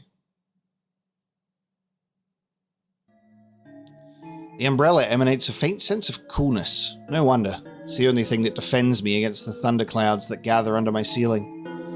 It's such a blessing that it can do it without my help. Still, a firefly won't hide in a place like that. It will catch a cold and be unable to fly. You don't want to check it? Why? I'm sure we won't find anything there. Okay. This is my sketchbook. Half of its pages are blank, which means it'll still be good for a couple of years. You draw that rarely? Why? Isn't that obvious? If I run out of pages, I'll have to buy a new sketchbook. I can't get to the stationery store on foot. I'll have to take the bus. Do you even realize what kind of nightmare that can turn into? Maybe you can ask your mum to buy you one? Buy what? Ask whom? Can you even form coherent sentences? Don't play dumb. Ask your mum to buy you a notebook instead. Instead? So you want me to perform a string of actions, but you're also telling me to do one instead of another? Then how would I decide which action to take? You're so dyslexic. Man, you're a tough case. You lack empathy. Is that my fault? I get closer to the sketchbook, stepping over the wires, the sleeping bag, the cracks in the laminate. and the window's reflection. The sketchbook is lying on the stool. From my height, it seems like the stool is missing 2 legs. I squat and look again. All the legs are in place. Will I be able to think of an interesting allegory? Oh, let's not go there, okay? I stand up and study the sketchbook from inches away. Its pages are pure white. The last drawing is buried on the previous page, the way it should be. Too bad. I'd love to see it. Maybe next time. A sudden gust of chilly wind breaks into the room and makes the pages rustle. Oh no! I shut my eyes. The distinctive sound of pages turning echoes with headache in my head. I know what's going to happen. The rustling has stopped, even though the wind is still howling from every direction. It can only mean one thing. The notebook is open on the first page. If I wait a little longer, the wind will close it. I won't have to look. If I wait a little longer. If I wait. Open your eyes. No. It's okay, just do it. No way, I know you're lying. Calm down. No. Calm down. No. Calm down. No. Calm down. No. Calm down. Calm down. Calm down. Fine. I open my eyes with utmost caution. The notebook is still open in the middle. No drawings, nothing. The pages are still pure white. Did I imagine it? I don't know. Did you? You're the smart one here. You tell me. Next time, don't close your eyes. What did you... I couldn't finish speaking because the pages started moving again. Don't close your eyes. Don't make me do it. I'm scared. Trust me. The rustling grows louder. The pages lift up. I can almost see the outlines of drawings on previous pages. No way. Everything that is in the past should stay in the past. You couldn't convince me. That's it. I'm closing my eyes. Look there. A barely visible light seeps through the pages. With every new gust, it becomes brighter and brighter. A firefly. The wind immediately stops. For a moment, the world sinks into a perfect silence, but only for a moment. The buzz that has always been haunting me fills the surroundings. But it doesn't matter now. Goodness gracious, little boy, you made me so scared. The firefly blinks, flies up, and enters my ear, buzzing loudly all the way. It spends some time looking for the perfect spot in my head, but then its buzzing dies down. Phew. Are you okay? We're running short on time, so let's continue searching. So I can finish searching, which makes me think about the time it's taking, but then we need to find all the fireflies. There's my sleeping bag. It's soft and warm. I'm sure that no living creature would be able to resist the temptation to spend a minute or two inside. They'd want to dig deep into it with a couple of favorite items, close their eyes, and then... Hey, did you fall asleep? Huh? I gently slap my cheeks to return myself to senses. It's already way past midnight. Usually I'd be sleeping like a log at this time, but right now I can't. Let's continue searching. Hey, maybe we'll find something inside. Nah, my thoughts don't have a feature of putting to sleep. Quite the contrary, they always cause insomnia, just like tonight. What? I said, searching here is meaningless.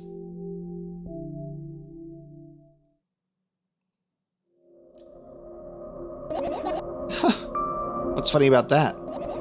I imagine myself being a firefly that is looking straight at a giant fan. And? I'd be so jealous. The only thing preventing it from flying is a cage it's locked in and the cable. It's like an inmate, if you think about it. It's so sad. Yeah. Let's continue searching. The door's open, but I cannot go out there. It looks like an eye that's closed.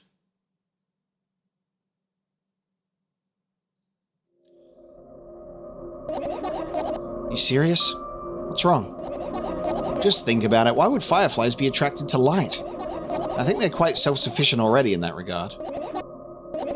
Well, only if they purposefully want to lower their self-esteem.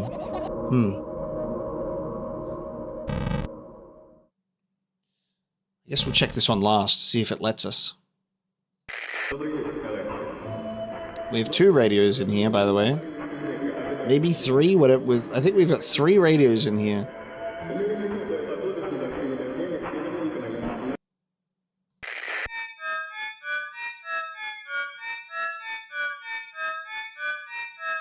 This is the noise that happens when you're being chased by the Scissor Man in Clock Tower.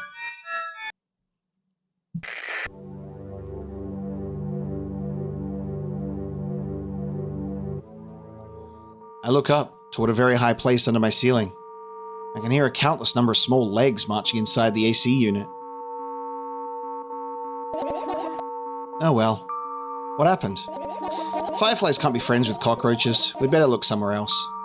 Why would cockroaches be there? Have you forgotten? You were the one who told me to think of my thoughts as cockroaches. Yes, but they became fireflies afterwards, but cockroaches don't disappear just like that.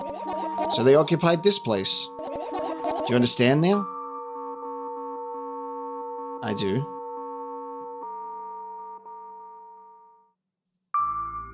And what are those? Ah, those. Those are the photos of my best memories. But they're blank. I stared at them so intensely that I burned them with my eyes. Now they're just covering the cracks in the walls. Cracks? Forget it. Are we continuing the search or what? Okay, we are. Oh, look. What's that tiny little thing on the floor? What's this? Oh, okay. I picked up a very tiny thing on the floor and we just said, what's this? I'm going to make sure that even something really, really tiny might still be able to get picked up. I think it's just... Oh, did we forget to click on the bag? We did. I looked down. My school bag. Worn down and silly. It's almost screaming of its own uselessness. From another angle, it looks like a full belly. Its contents are almost regurgitating, decomposing, turning into a sticky, mushy substance. What a cool image. I need to remember this. Totally not cool. Tell me what's inside your bag instead. Nothing special, mostly just all sorts of books. I've taken out all the pens and notebooks out of there and I'm not interested in anything else. You used to go to school, didn't you? Yeah, I did. I had a blast all the way. Are you sure you understood my question? Do you think everything in my life should be doom and gloom? Well, you're wrong. Alright. Well, what did you like the most there? Well, the rooms were really bright, not like at home. That's it. Don't rush me, let me remember. Well, the beds were also soft and the food was nice. By the way, I attended all the classes, the others always skipped. They probably got told off so hard. I smiled gently, absorbed in the warm memories. You never graduated, though. Yeah. Do you remember your last day there? It was a normal day. Dad picked me up earlier than usual. He told me that I'm already too old for the school curriculum. I also realized that some time ago the tasks were way too easy. Then we got into the car and went home. Mum greeted us there, we had dinner and went to our rooms. And what happened then? I don't remember. Does it even matter? Tell me about it again. Is your memory that bad? Please. Oh, fine. That day, Dad picked me up from school earlier, explaining to me that I need to grow up. It's not like I could completely grasp what he meant. Either way, I didn't resist. We got into the car and went home. Mum greeted us there, we had dinner together, and went to our separate rooms. Satisfied? Tell me about it again. Dad dragged me out of the school building while I was scratching and biting. The teachers didn't interfere. That scene was ordinary for them. Who knows what the little brat has done? Then he pushed me into the car and we drove home in complete silence. Mum greeted us there, we had dinner together and went to our separate rooms. Please, let's not discuss this further. No, you'll tell me again. Dad bought milk on our way home. Again. I hate Milk so much. Mum was not home. Again. I hate Mum so much. What happened next? Suddenly I feel someone's eyes on my back. Knowing that these moments should never be ignored, I turn around. But there's nothing there. What happened next? Everything that happened next happened after something that led to everything that happened after what had happened. I look at my bag again. Light pouring into the room through the window glints on the metal parts. There's also a shadow underneath it, which means it's real, sadly. Whatever, I don't care anyway. I almost end up kicking the bag in a fit of sudden anger, but I manage to stop myself in the nick of time. If I move it even an inch, the whole picture will collapse and I'll go blind. It's already happened. Countless times. What do you mean you'll go blind? I spent months memorizing the location of every item in my room. That's why I can see them so clearly and vividly. You won't get it. Look at your feet. I look down and see that a small insect is crawling toward me from my bag. It's barely glowing. I can't even fly. I guess this firefly is really tired. I bend down to pick it up. The firefly starts glowing brightly as soon as I touch it, then flies up. There you go, boy. Good job. After doing a victory lap around the room, it flies toward me with high speed. I shut my eyes, anticipating the firefly to enter my ear. It's exactly what happens. After it gets inside, it buzzes for a little while and goes silent. This one is kind of sad. I wonder why. It doesn't matter. What matters is that it's no longer alone. Sure, let's continue searching. Ooh, diving into these memories. It's because, like, that's the thing. She can only see red now. So she's memorized the location of everything in her room as a result. Can I touch this yet? No. I can touch the bin. I get close to the waste bin and look inside it with curiosity. Pill packaging, notebook pages, and other garbage. Boring. There's nothing here. Indeed, no self-respecting firefly would hide in a heap of garbage. Can't disagree with you there. I believe I have inspected everything I can before hitting finish searching. So sadly, it seems that this pile of garbage cannot be clicked on. I can't make out what it is. Are these all our bags of milk? Are they all bags of milk? Is that what that's going to end up being? I guess I should say finish searching.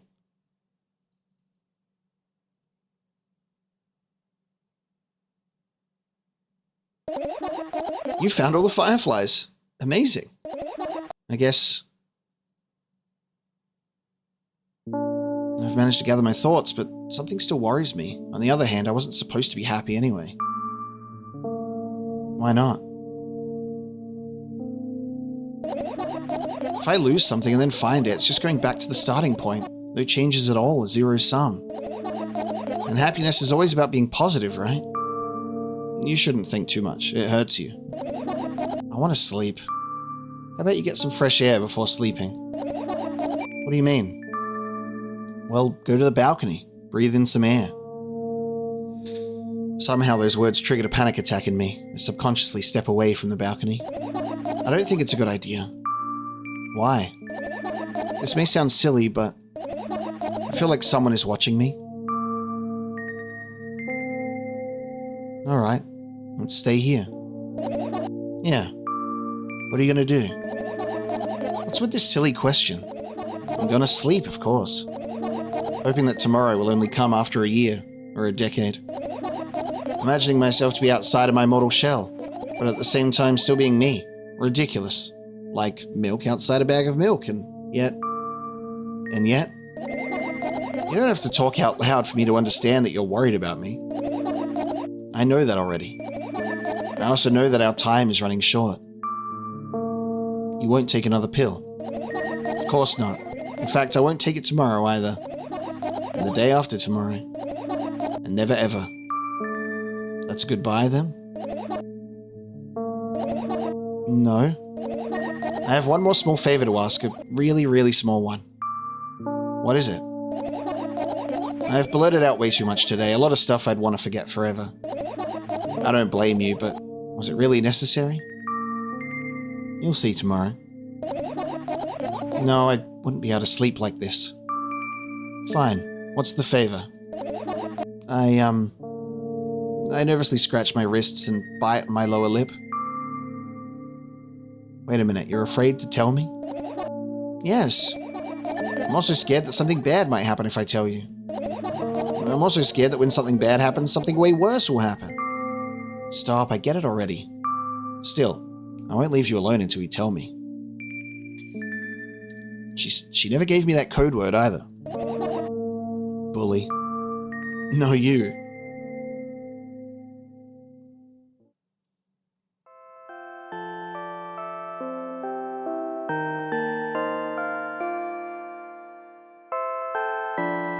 I crawl into my sleeping bag. The lower part of the room is very cold. I hurry to wrap myself in blankets, even though the electric heater is working hard to keep me warm. We don't even have a bed, dude. I'm sad because the dreams just won't come anymore. You won't believe me if I tell you how I dealt with it at first. Of course I'll believe you. I know, it was a joke. Well, anyway, I washed my face, brushed my teeth, lied down, and started imagining that I'm watching a dream. I didn't sleep at all, of course, and I always look sleepy in the morning.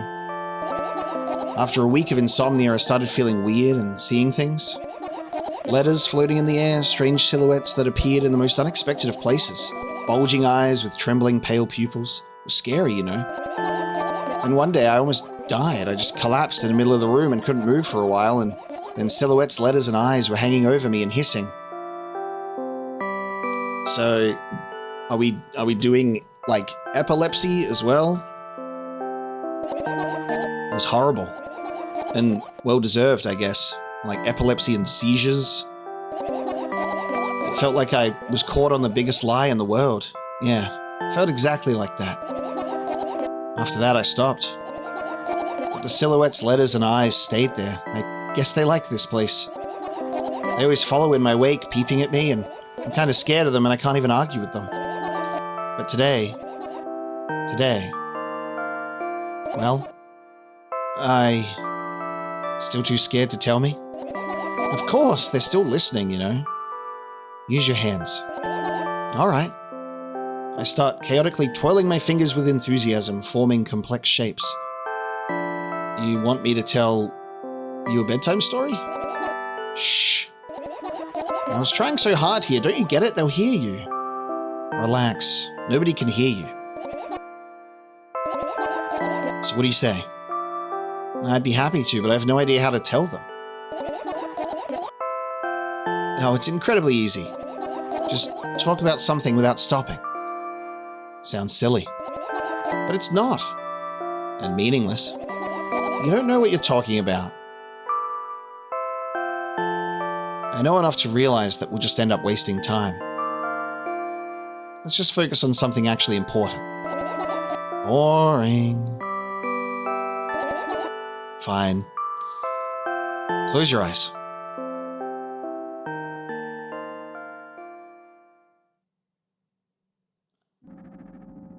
Oh shit. Oh shit, we've gone back to the original experience. Oh my god. No. Oh my god, no. We're reverting. We've gone back to the previous art style. Holy shit. I wake up on a wooden bench. In front of me lies a narrow, dimly lit alley, an awfully familiar road. Where could I have seen it? Finally. Oh, dude, this is so crazy. I hear a voice coming from the side. I turn around and see a boy with a weird expression on his face.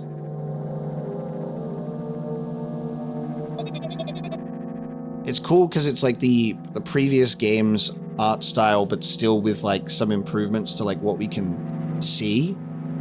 This is so weird. You're late. Who are you? The boy blinks in bewilderment. We're not going anywhere like this. Try again. And he takes a very deep breath. You are late. I stare at him, confused. He stares back, also confused. Sorry? The boy nods, satisfied. See, much better. Do you have a name? My name's Treska. I give the brat an evaluating look. He's so young, yet already coming at me with questions like that? None of your business. And besides, will anyone tell me what I'm doing here? Hey, that's rude. It's not like there's somebody else here besides me. Haven't they told you anything? I know all there is to know, for one. About what? You're obligated to escort me to the store. Treska says that and strikes a victory pose. No way I'm doing that. You do understand that refusal is futile. Well, aren't you full of yourself? I'm serious. I'm not the one who decided that. You think I'm delighted with your company? He's weird. Constantly shifting between happiness, sadness, loudness, silence. He's a wacko. His name is stupid. Are we going or what? You can go. I need to think. I'd be happy to, but I don't know the way. Treska puts on a cunning smile. I bite my lower lip in frustration. I'll be honest with you, I don't like you. He simply bursts out laughing in reply. I do like you, though. Then he grabs my hand without hesitation. I don't even have time to retort. Lead the way. Our trip to the store went fine, if not for the fact that Treska was walking way faster than me. And on the other hand, at times he stopped abruptly and went backwards, studying the ground underneath his feet. The 51 steps and then going backwards to get to the 50 steps. He's walking too many steps on one side. In the end, the trip took a lot longer than it should. Oh no, this is weird. This is like... Dude! This is like... I'm in the... Okay, so Treska is like the guy... Oh my god. So in Milk Inside a Bag... Oh, what if, like, this is what's happening? We were playing as Treska, and then the voice that is talking to is just, like, us behind him. Or something. It's like... You know what does that make sense, what I'm saying? Like, I'm the voice talking to a different person now, trying to, like... You're either trying to help the person get to the store, or you're just, like, being rude to them, and then it fails? Oh, that's so weird. And again, I will repeat, if you do want to just go back to the start of the stream and watch from the very beginning, that's okay. You can do that. You can go back. I know that the feeling of wanting to be here and be like live, and it's weird that it's a live stream because it's in that element of arriving a little bit late. But I promise you, I probably value your experience more. And I feel like you guys should just, like, if you come here late, you should go back to the beginning. And, like, even if you just watch it on, like, 1.5, 2 times speed, you'll get the context. And you could eventually catch up. I think we might be done soon anyway, because it's a bit of a shorter experience. But, like, it's worth getting the beginning context. It's like joining halfway into a movie. And I know that streams make that a little bit difficult. So, you know, I know that. It's so strange. But definitely check the beginning of this, because it's... Otherwise, this is making even less sense than what it already does, you know? But this is amazing. This is amazing. I'm curious to see how this is going to evolve. In the end, the trip took a lot longer than it should. After reaching the store's doors, we are greeted by a sign. We're closing in 20 minutes. Who had the bright idea to indicate their working hours in this way? They probably have special staff for this. Someone who runs to change the sign every 5 minutes? It's convenient. Are you joking? Yeah. You're so annoying. It's much better than being boring. How old are you, by the way? None of your business.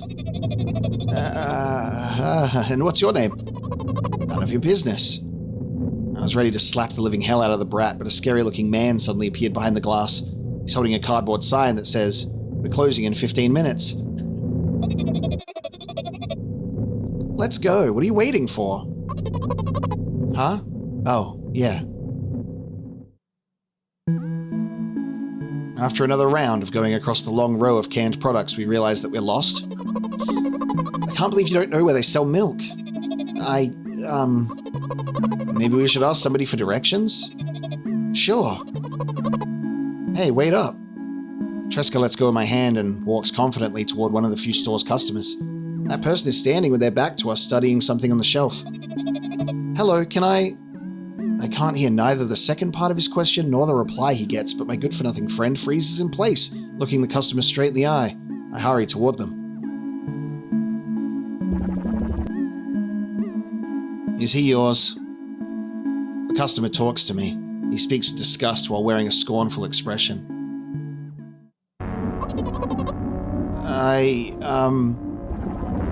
If he's yours, please get him away from me. Yes, I'm sorry. I grab Tresca's hand and lead him away, still looking at the customer, his mouth ajar and eyes popped. He's also shaking. Only when we turn around the corner, Tresca calms down. What was that? I got so scared, he said... What? Is he gonna say oh? No, not again! Suddenly, Tresca starts screaming like crazy. I cover his mouth with my hand. His face is burning, he's crying. Can you act normal?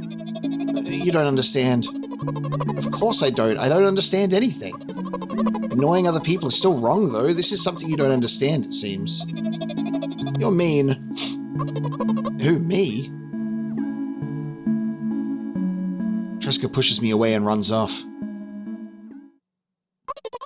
Drat. At the edge of my vision, I see the store's staff hanging a new sign on the door. There you are. I meet Tresca at the cash register. Before that, I managed to visit the milk department after finding out where it was. Hey you, move! I hear an angry voice coming from the other side of a long queue that has formed after Tresca. I squeeze through toward him. What happened? The boy doesn't respond, he just looks at his feet and sniffs. The cashier towers over him. There's a bag of milk lying between them. Is he yours? Yes. Just leave him home next time. People in the queue nod in agreement. Pay for the goods, please. Yes, of course. And the waiting fee. What? You heard me. I did, but that's unheard of. Tresca starts giggling all of a sudden. For the fact that the fact that your son is an R-word, too. But you heard me. You know what? In a fit of rage, I throw a banknote to the cashier of much higher value than needed, even counting in all the stupid fees. Then grab a bag of milk and turn around on my heels. We're leaving, Tresca.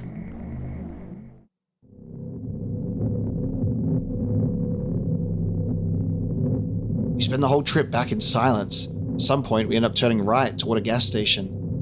There, Tresca finally breaks his silence. Yeah, dude, this is insane. We're going through the events of the first game, but like from a completely different perspective. It changes it because we were the person going to get the bag of milk and struggling with this thing previously, but now it's shifted and we're the person helping another boy try and get it. And then we're like the person that's like capable of like paying for the thing, and he was talking to the customer stuck in like the oh moment. It's so weird.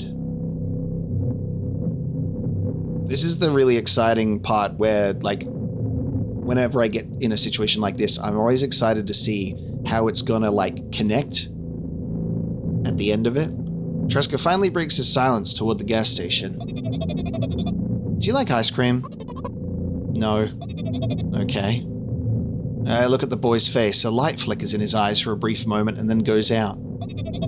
You know, he turns away from the path and walks straight toward the highway with determination. I stare at his back, confused.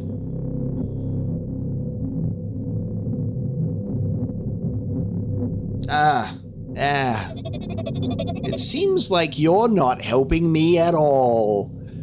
Dude, no! No! It's the failure from the first game. A new playful light flickers in Tresca's eyes. Oh my god.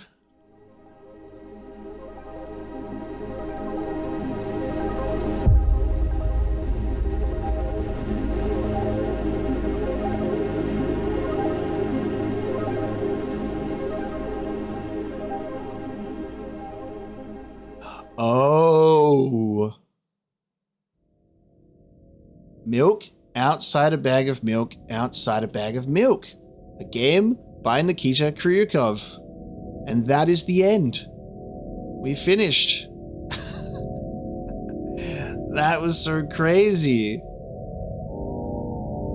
Wow. She had a dream and she dreamt like the first game, but instead it was her kind of,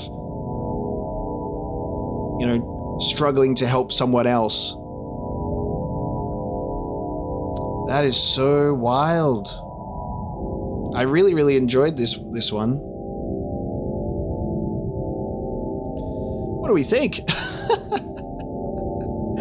There are multiple endings. We should take a look then. We'll have to watch the multiple endings, won't we? We'll take a look and see how else this could end.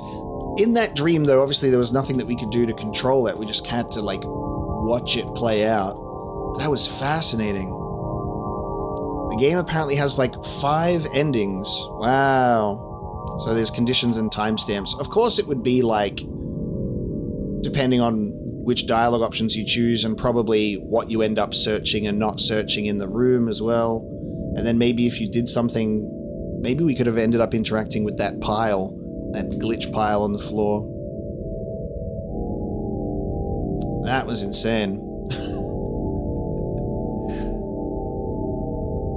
The game is extremely eerie.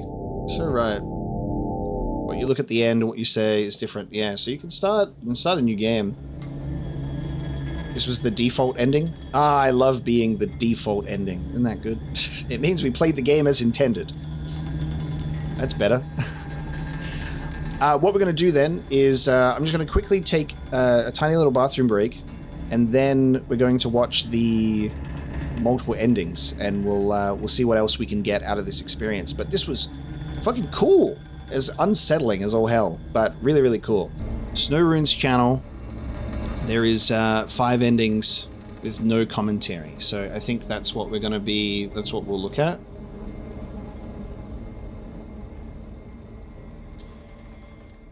So yeah, you won't get it. It's probably ending number 1.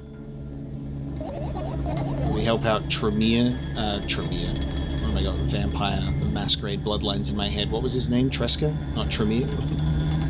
We woke up from the dream, and now, so there's another ending, which is the second ending. Everything is fine. So let me just pull that up.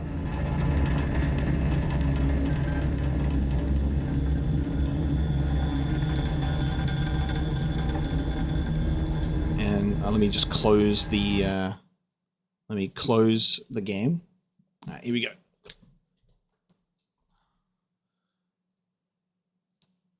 Unfortunately, you'll have to deal with the fact that the quality on this YouTube video is a maximum of 480p.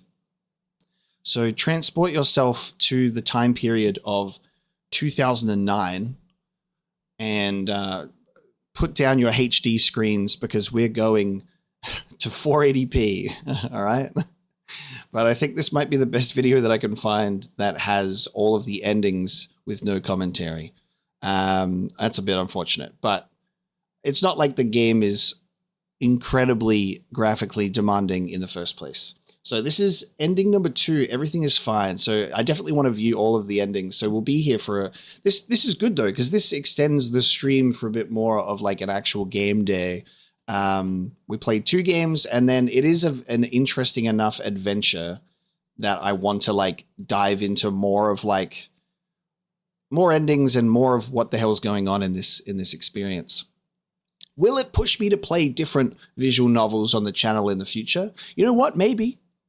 You know, maybe it will. My kind of refusal to play visual novels as a Let's Play was more of kind of a joke, but also kind of like I have so many games in my backlog already. And also I might lose my voice because I have to do all the voices. We'll see how we go. Maybe I can get down with it. I know that'll please some people in my Discord that are visual novel fans. All right, let's have a look at this. This is ending number 2.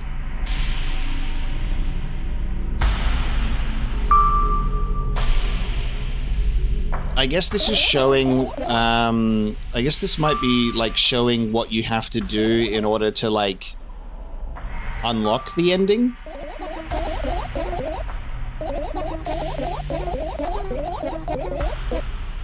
This is probably like the conditions to actually unlock it, maybe. Does the ending start when they go down to sleep, perhaps? I don't know. We'll see. We'll watch the full ending 2 and we'll see what actually happens, and then we'll get a bit of a feel for it.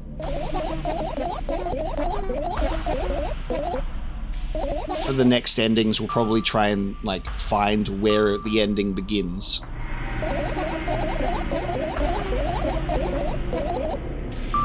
So does it depend on how we engage with the hamster dialogue?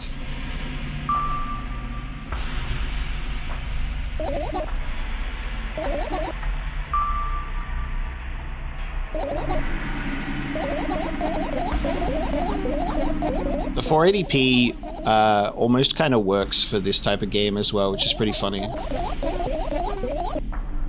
Except for the text.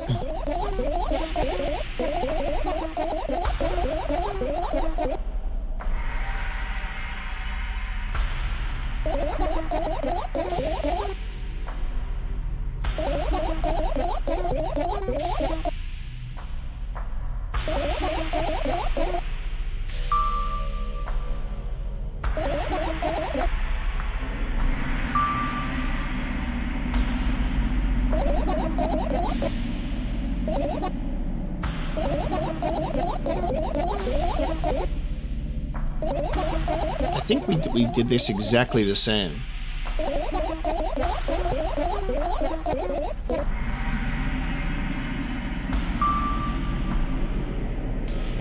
I'm gonna skip ahead a little bit because I think this is the same dialogue about the laptop.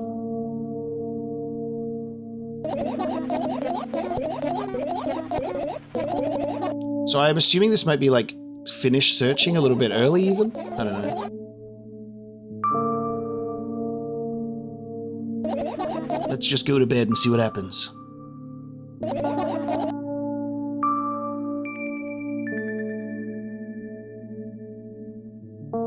Does the background in this look different to the background for mine when I was playing? I think. This part of the background is different. Because I remember saying, it looks like there's someone out there. Yeah, this is interesting. Okay, hang on. Let me just do this.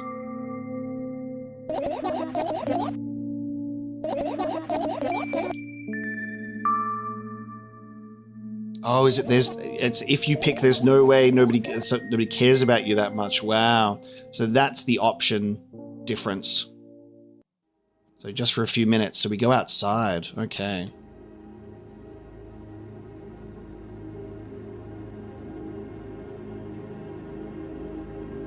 My apartment building looks like a bottomless cooking pot, but instead of soot, it has hundreds of concrete and metal boxes on its walls. There are lights on in the windows. There are muffled voices coming from the inside. The howling wind spirals up and splits into hundreds of independent streams. Seems like it wants to be heard by every person here. Must feel so lonely, living in endless silence. Your apartment building is pretty weird, isn't it? I could see the horizon from my window before, and the building grew for miles in both directions. I guess at some point it circled around and closed on itself. Nothing unusual about that. How do you feel? I definitely feel sometimes it's more than enough. Still, you're anxious, aren't you? Oh my god, the O! Of course, moreover, I'm completely terrified. Was it that obvious? You're looking in every direction, but not up. This. I've already told you, haven't I? About what? You know, small stuff. Can small stuff make you terrified? It's hard to explain. I climb up the metal railing and let my legs hang down. I sneak short glances at the abyss from time to time. It replies with angry, cold breath. That's how we interact, like old friends. Sometimes I feel the whole world pretends to, okay, I can't keep up, it's clicking too fast. This is why I'm not, God damn it, trying to fucking read, but it's clicking too fast. Sometimes I feel like the whole world pretends to be crazy. As if it's trying to make me believe in something that doesn't exist. It's weird, isn't it? Yes, but at the same time, it makes me feel a little bit happy. Everything around me was created for my sake, to deceive, trick, confuse me. If that's true, I guess I'm not crazy myself after all. You believing in this is the definition of craziness? You're probably right. Another gust of wind blasts against the pot's walls, smashing the glass to dust and blowing away the concrete crust. On the other hand, feel a gentle breeze that only ruffles my hair. I still haven't come up with a code word. The code word! You were the one to remember your promise. You don't need a code word anymore. I don't like when this happens. I want to remember certain things only when I want to. Nonetheless, you've made that promise. And I'll keep it, but you need to keep in mind that from this moment on, every word will bring me pain. I bend down and imagine falling into the abyss. I have exactly 2 minutes before I meet my end. Bruh. Well, I think we've hit the bad ending with that one. Which is exactly why I was saying, like, avoided the dialogue that was nobody cares about, like, nobody cares enough to watch you anyway, because I'm like, that is not helpful. And now we're falling. I had a friend online, my best friend, even though the combination of letters he used instead of his name wasn't that cool. Well, the combination of pixels he had instead of his photo was also boring and unattractive. This is so strange and wrong, breaking the rules of being online. Why was he doing that? Maybe his code was a few lines short? I don't quite get what you mean. I can tell you about those rules. You can't find them anywhere, but I'm smart, so I figured them out myself. Although, I'm not sure if I should divulge them. Why? When I try to say what I think out loud, I tend to make mistakes. If I make just a single one, everything that comes after contradicts my thoughts, and I end up with the opposite position. And I don't want that. According to that logic, it'd be better for you to keep your mouth shut forever. Yeah, that's my dream. Keep my mouth shut, never get up from bed, never see or hear anything. Just dream on and on. Oh, why is everything so terrible?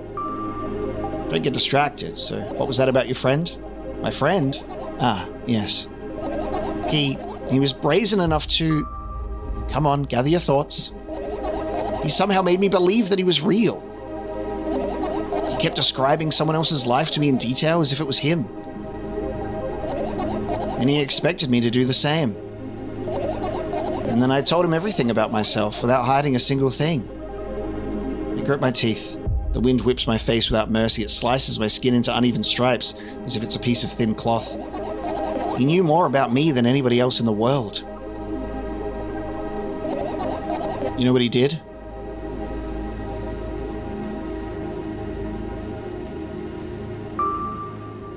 Yes.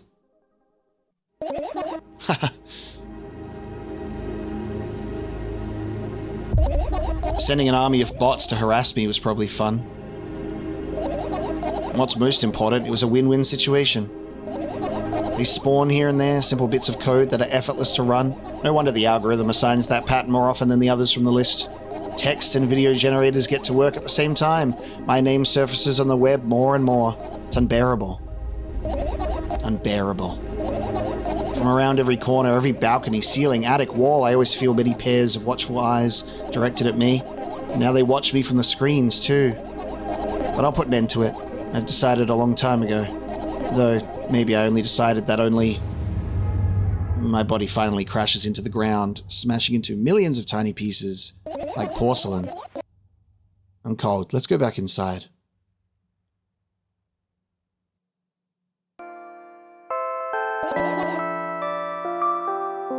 Bloody hell. Close your eyes. So it's just like imagining the falling sequence. I've only got 2 minutes to tell you this information.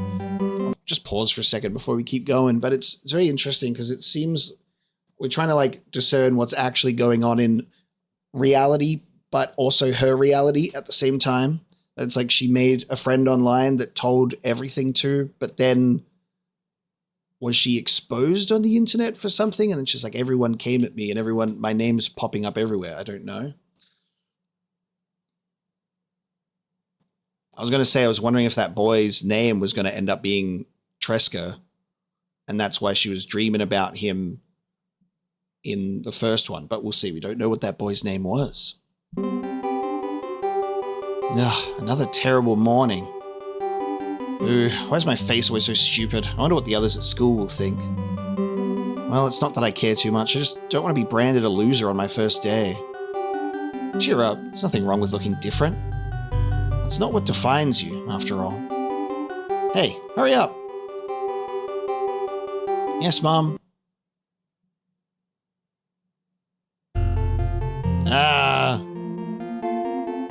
Another terrible morning.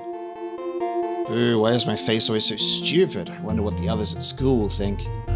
Well, it's not that I care too much. I just don't want to be branded a loser on my first day. Cheer up, there's nothing wrong with looking different. That's not what defines you, after all. Hey, hurry up. Yes, Mom. Oh. Another terrible morning. Oh, why's my face always so stupid? I wonder what the others at school will think. See, this is like, because obviously we can see that she looks fine outside of the reflection. So this is just like, this is also body dysmorphia and low self-esteem, thinking that you look like some weird fucked up thing.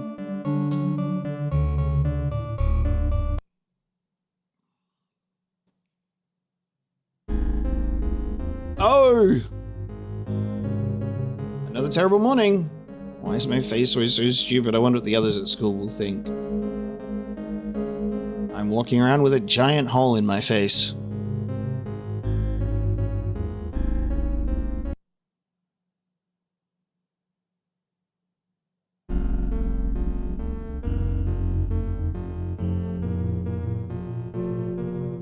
Person recording this video is like, click, click, click, click, click. It's the same text. Oh, no! Oh. No eyes, though.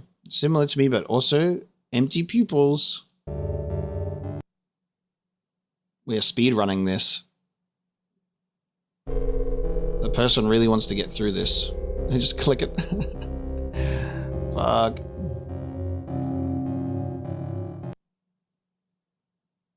Day after day after day. This is like Squidward.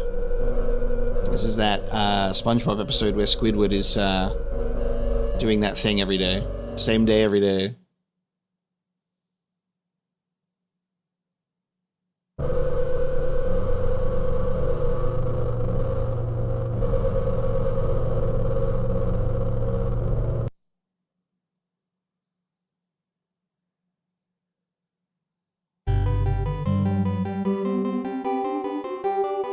Good morning! I feel wonderful today. Can't wait for my first day at school. Hey, hurry up. Yes, Mom. Oh, no.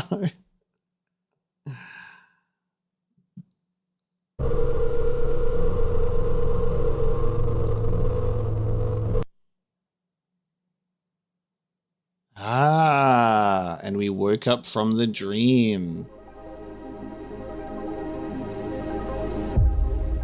I really like the animated cutscenes that play. I think that's a really cool style. So that was ending 2, and that was pretty much just if you're picking the different option when it comes to the balcony. And you get described, you get a little bit more information. So that was funny when I was saying we never got that code word, and that was because it's a specific scene that plays. So ending number 3 is anyone there?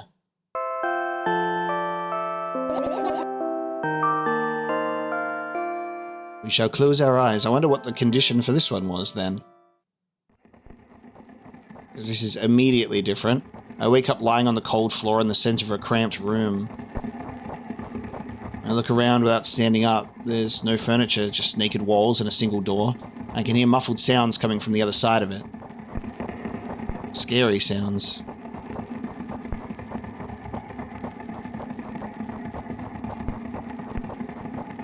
I hug my knees and wrap myself in my sweater like it's a blanket. It's no use, I'm chilled to the bone.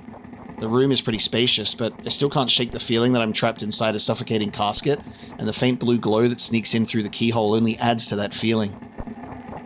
Do I want to know what's outside? As if on cue, an inhuman roar comes from the other side of that door. It becomes louder and louder, more and more distinct with every passing second. Somebody or something is getting closer.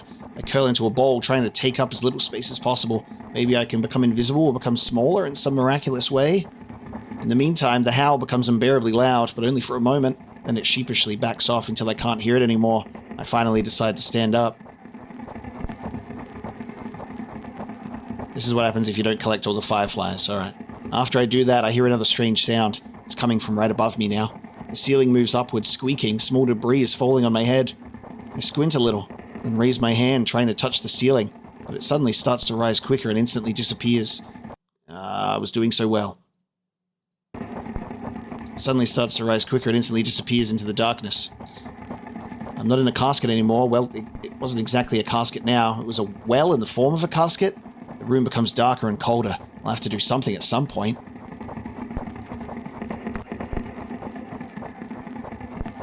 Hours pass. I frantically run from one wall to another, delirious. The walls run away from me, making the already spacious room even bigger. In the end, I stand amidst endless darkness, and the door is watching me with its eye. I kept purposefully avoiding it. I could sometimes hear horrifying rustles and howls. However, now I don't even have a choice anymore. I slowly come up to the door and reach out toward it. As expected, the door also moves away from me. I continue moving forward with my hand stretched out. I don't want to lose the only source of light in this pitch-black darkness. At some point, I get tired of sneaking up on the door like it's some wild animal, so I lunge at it, trying to grab the handle. However, at the last moment, the door whizzes away and I fall to the cold floor, unable to keep my balance. It hurts. Stupid door, stupid nasty cursed door, I hate you, I hate you! I scream at the top of my lungs. I finally let out all the despair that I had bottled up. I slowly realize how horrible the situation I ended up in is. No, no, no, no, no, no, no! I don't stop screaming for a moment because I'm scared to end up in complete silence. If the reality around me disappears, my twisted imagination will take over. The realest thing I have right now is my voice. Hey, I can hear you. A voice coming from the other side of the door. I'm here, come closer. I scream thrice as hard as before. I scream until my throat hurts, until my ears start buzzing. My biggest wish right now is to keep in touch with that person, whoever they are. Hey, where are you?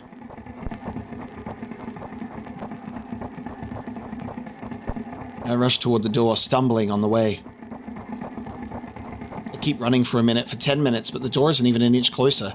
At the same time, the distance between us hasn't grown either, which means I'd match it in speed. I just need to make one final push. I gather the last bit of strength I have and push my legs off the ground. The jump feels like an eternity. I stretch out my hand, almost touching the scratchy wood.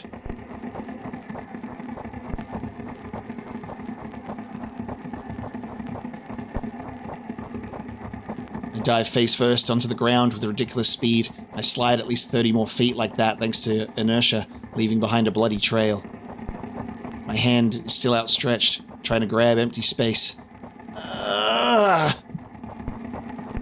Tears stream down my face, making the numerous scratches burn.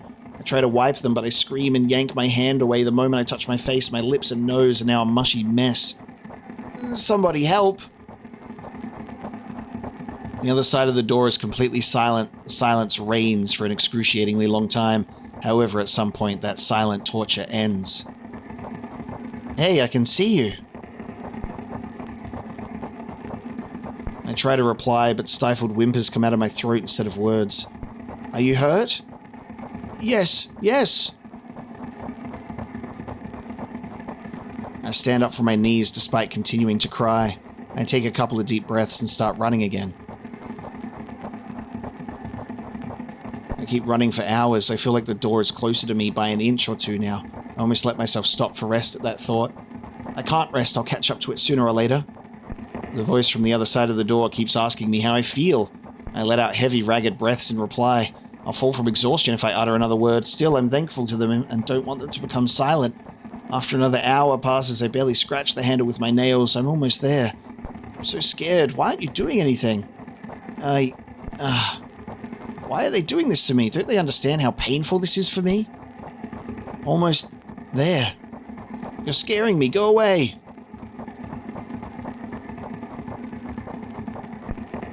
Rage fills my brain. I ignore the pain in my bones and channel all my strength into one final jump. No, go away!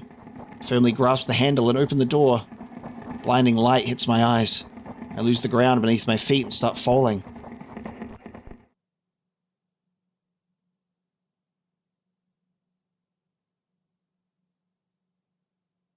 I'm lying face down in grass. I smell water, earth, and the dampness of the night, and grass, of course. The wind tickles the back of my head. It howls and jumps around restlessly. Lying down like this is unpleasant and rude when nature is so alive around me with sounds and pretty sure colors too. I stand up, full of anticipation. I see an endless field, clear sky without a single star, and a pale moon somewhere very, very far away. I shake my head and try to focus my eyes on anything, but to no avail. My surroundings are just what? Hold on. I have to do this again, sorry. I was so close.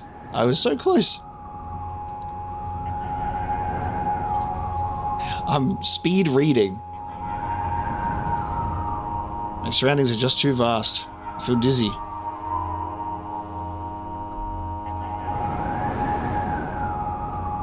Bam! I'm lying in the thick, wet grass again, but this time I'm looking at the darkness of a night sky instead of just darkness. Is there any real difference, though? The wind howls. It's clearly upset. But what can I do about it? There's an indiscernible echo coming from far away, a wolf or someone else. Does it even matter? I'm in the grass. Nobody can see me. Ooh! The echo draws closer and closer. At some point I realize that it's not a wolf.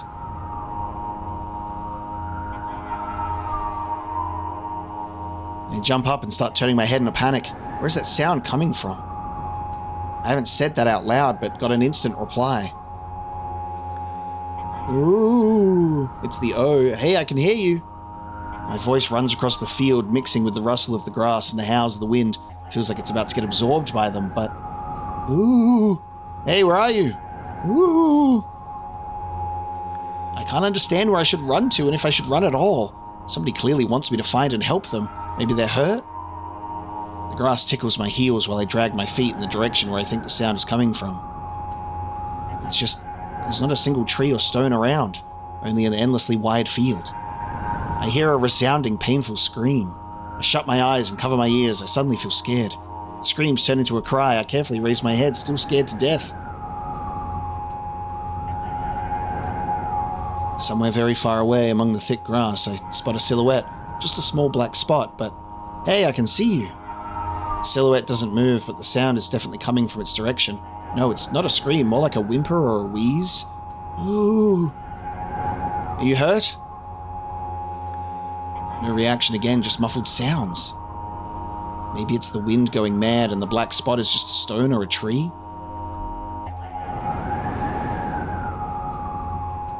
I walk away, disappointed. 100 steps, 200 steps.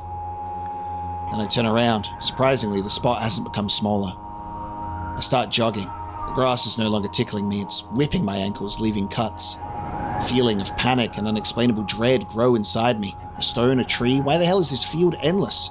I don't turn around anymore, I know that it's chasing me. The sounds reaching my ears become even stranger, louder and more distinct. The wind is bullying me too, huh? Isn't that right? That's the case, right? Finally, I stop. Run out of breath. I'm at the brink of dying. At least I think so. Ooh. A horrifying voice is coming from right behind me. I turn around instinctively and for some reason, trying to shield my face, end up losing balance and falling to the ground. The grass replies with a nastily cackling rustle. Ooh. I've had enough.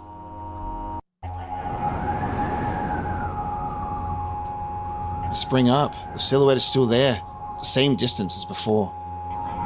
Standing there, without moving an inch. I'm scared here, you know. Why won't you do anything?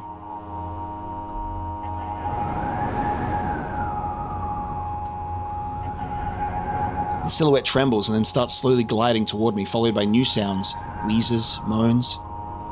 Fear shackles me. I can only stand and watch the approaching black spot.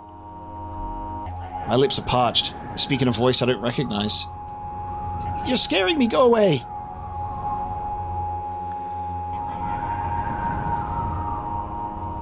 After that, the spot expands rapidly, and in the blink of an eye, most of the sky in the field is consumed by sticky, cold darkness. Paralysis finally lets my body go, and I immediately sprint away. Ooh! I run so fast that the grass turns into a dark green mush under my feet. I slip up, fall, and run again. Oh my god, there's so many O's. No, no, no, no, no. That's gonna go forever now. Yep. No, go away! An unknown force turns my head with a crunching sound and the darkness consumes everything. I wake up on the cold floor in the center of a cramped room. I look around without standing up.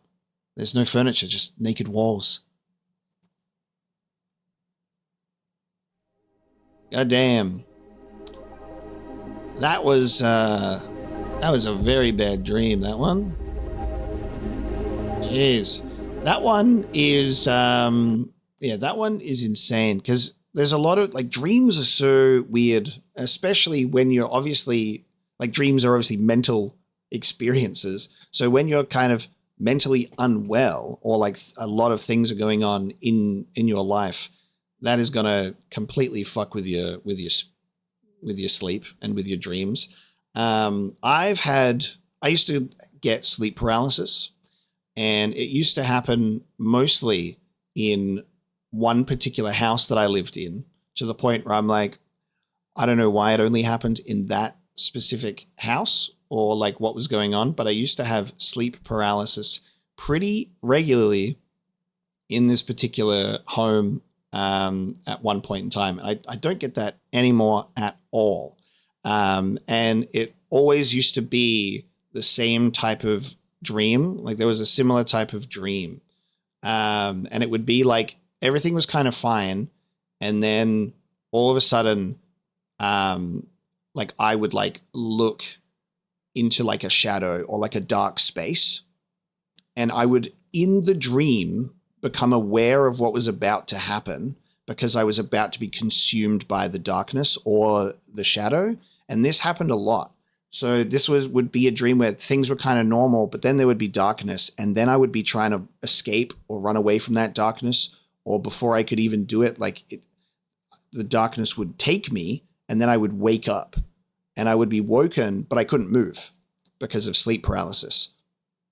That would be the process for me. I never had like a sleep paralysis where people say that they would like see things while they're like awake. But that was the dream. And that was almost always like the trigger for it was there would be some form of darkness. And then I would wake up and like, obviously like your brain's awake, but your body has lagged behind. So I'm just like, you can't move. And it actually it's fucking terrifying because you're trying to move with everything that you are. Like if you've never had sleep paralysis, I do want you to imagine just the idea and concept that you are full, like you can look and you have like conscious, like awareness that you're awake with like your eyes, but you like your body, no matter what, will not move. You cannot move absolutely anything. And you're trying to talk, you can't talk. It's like you're trying to make sound and you're really, really struggling to make sound. It's like you have been completely bound without being able to move or speak at all. You can't even make words. And you'll be there for a while before your body catches up and you can kind of jolt yourself awake and move. It's a horrifying feeling. And so I used to have that quite a lot in that particular house. And it's funny because when you associate it with a particular house, you're like, oh, was it a haunted experience? I don't know. or whether was it like where my mental state was at the time? Like, I don't know.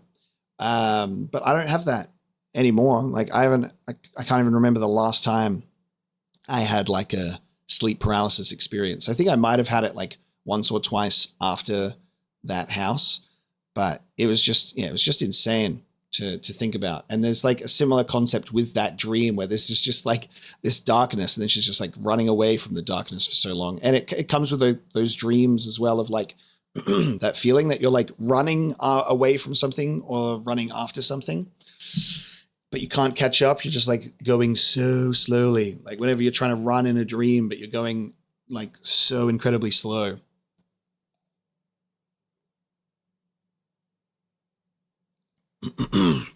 But yeah, pretty wild. So that prompted those thoughts. But dreams are crazy. Crazy things that we have.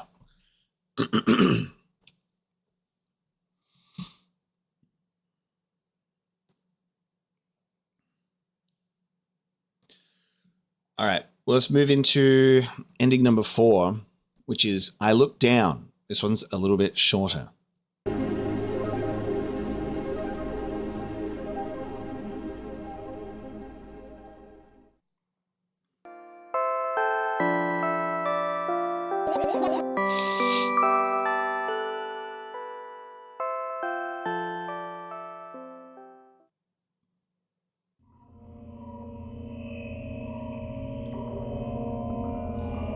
A giant drill. I wake up and immediately lose consciousness from horror. A thin metal stairway snakes around a giant column, disappearing into the darkness. I press myself into the cold wall and pray that I freeze into it. Oh, it is a giant stairway. It looks to me, I'm like, this is a drill. This is a staircase on a giant column. God damn. This feeling. I know I've spent a couple of hours or days here, but I don't know how high the column is. I don't know whether I'm going up or down.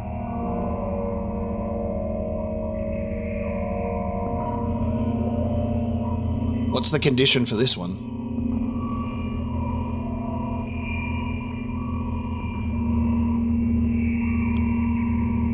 A billion pounds of concrete and a million miles of emptiness. It's impossible to stay sane when you're near cosmic numbers like that. Looking at them, touching them. Be careful now. It's impossible to stay that same near cosmic numbers like that. Looking at them, touching them, even thinking of them makes me feel unimaginable horror. It was just a matter of time before my short term here will end. My mind will melt and my body will turn to dust. The wall's coarse surface scratches my face. The steps under my feet hum from the wind, eager to escape the concrete's clutches and dive into the abyss along with me. But I'll stay here. I'll stay here without going anywhere. I won't even open my mouth. My every word will be swallowed up by the abyss. Apparently the condition for this is don't take the phone you find in the room. Oh. So that's what we found on the ground? Sorry, excuse me. I've been talking for like almost 3 hours straight, so my voice, it's getting pretty rough now. So that little tiny item that we picked up on the floor was a phone.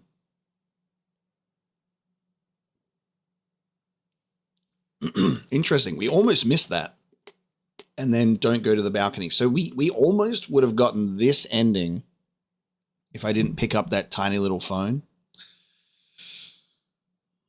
I won't take a single step. Why would I? To find out where the stairway abruptly ends? It's all meaningless.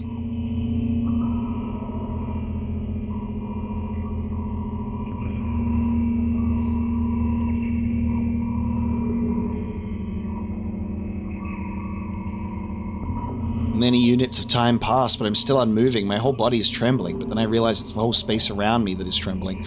It can't wait to destroy me. Maybe I should gather my will and at least turn my head? That thought doesn't stay in my head for long. It's torn out with inhuman force. Unaware of what's about to happen, I slowly turn my whole body with a squeak. No, that's not what I wanted. No! Oh man, this one's crazy. Amongst the silence sings a lonely colossus, unmoving until the music stops. The bridge across the dark abyss cannot be seen.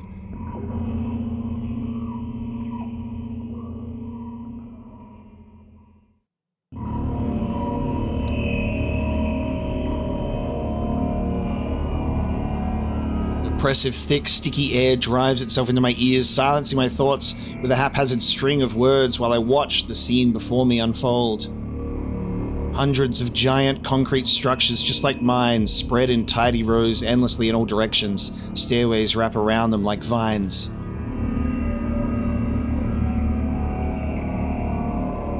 There at the end of this world, there's a person smiling. This world still exists, but all that makes it both exists and not. I try to erect a mind block, but to no avail. My brain is already at the mercy of the super creature. A moment passes, and I realize that my body doesn't belong to me either anymore. My legs start moving on their own. The only thing I can do is choose the direction. Up, down, or...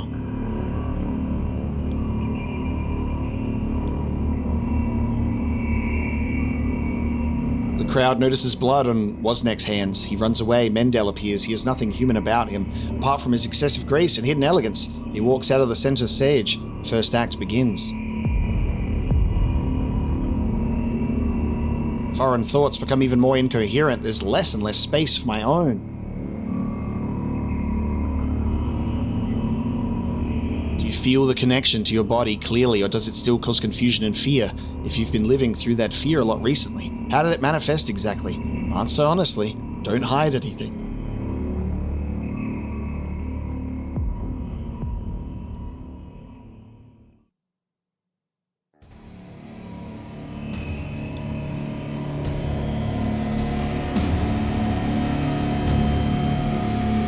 I decided to descend.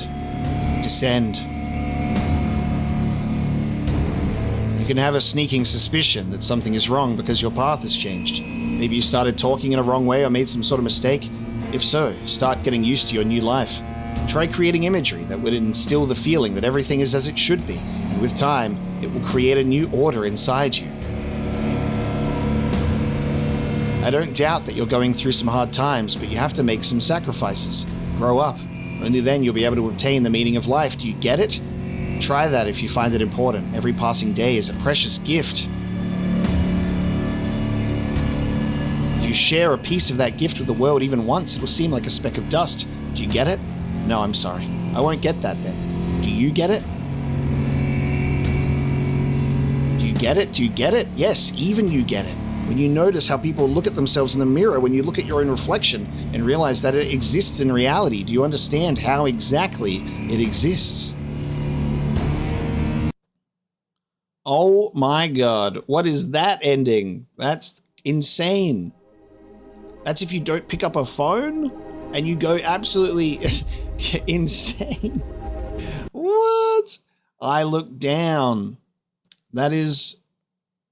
Oh my god. There's like an existential crisis mixed with like some sort of therapy speak, but not really, about like people asking questions. I don't know. And then weird other people names in a mess of concrete pillars. That was wild. I really loved the art style for that. This is something about these types of games that I think that, because humans are natural storytellers, like telling stories and sharing experiences is like what we do as social creatures. And everyone wants to tell stories or to share things about themselves. And this is why like art and creative expression is something that's so instinctively human. I'll avoid going on a AI tangent rant there, because a lot of people diving into creating AI art and thinking it's cool. It's very anti-human. Like creative storytelling, especially like this can only come from a person. This can only come from human experience. And it is really cool that there are ways that people can tell stories through so many different mediums. Like people choose to express themselves through art or music or film or games. And there's so many cool ways that we can consume media, because everybody's got something that they want to say or something that they like wish that they could say. And it's, a game doesn't have to be some sort of massive, like cinematic modern experience. Like you can play so many different types of games and how they're created and how they tell a story or share an experience or something like that. And stuff like this that is really, really cool, that even though it's heavy and confusing subject matter, it's still something that you can appreciate from a creative standpoint. So cool. We have a 5th ending, which is Are We Friends? So let's see how this ends. Oh, okay. The background is very different. The eyes are open. What is the condition for ending number 5? Surely it's got to do something with this. Or is this inaccessible and just unavailable to pick the whole time? Are these bags of milk outside or bags of milks, milk bags, big bag of milks? That's what because I'm looking at this. I'm like, is this a bunch of milk? It seems like it's just a bunch of milk cartons or milk bags, you know? This one's condition is apparently don't trigger the strangulation scene and pick up the phone. Interesting. So I wonder how, like, what we did to trigger the strangulation scene. Obviously, there's some sort of dialogue involved there. But if we didn't end up seeing that quick little flash of getting strangled and picked up the phone, we would have got ending number 5. All right. Let's finish searching. What's this? Oh, that was the phone. Gotcha. All good. I was picking up the phone. You found all the fireflies. Amazing. And now we're sleeping.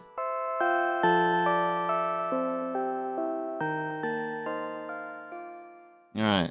Are we friends?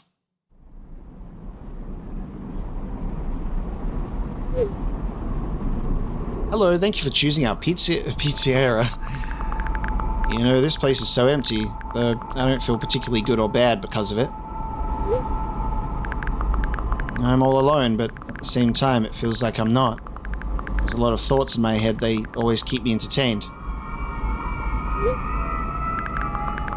I can create a whole world with them. I'm sure it'll be able to fill the void around me if I try hard enough. Although, no matter how much I think, my surroundings don't change. Yes, things happened in my head, but they never left its premises.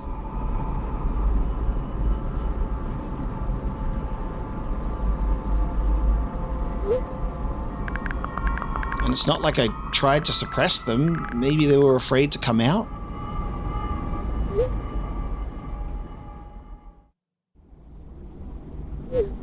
What kind of pizza would you like to order? Anyway, there's so much space in my head that can be put to good use. So every thought would make a senseless and merciless circle in my head, destined to go back to where it started. But there should be an end somewhere. You can't wander around forever. What do you think? I know it sounds scary, but it's not scarier than constantly existing among the void. This place is safe and nothing bad will happen here. Nothing good will happen either, though. So we're literally texting a pizza place. Yeah, we're like texting the automated pizza contact in our phone. This is where we're dumping our thoughts. God, this is so bizarre. Please note that we have a special offer right now. 3 pizzas for the price of 2. Yeah. There's probably nothing good in having the same thoughts over and over.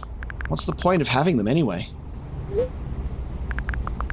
I could have escaped from here, but I feel like my thoughts aren't helping me at all.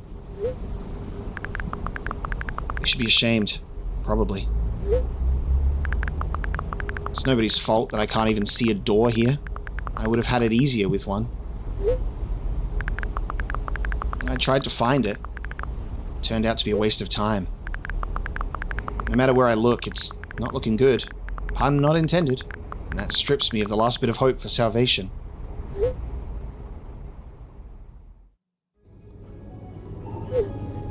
We also have a discount program for new customers. Oh, yay. We also have a discount program for new customers. You can learn more about it on your account page. Don't you think that me being here is also a waste of time? What's the point in that? I can can just keep on thinking, and even then, my thoughts are as meaningless and empty as everything else. Does it mean that I'm not filling the void, but am part of it? Then why should I feel anything? Why should I know that I exist?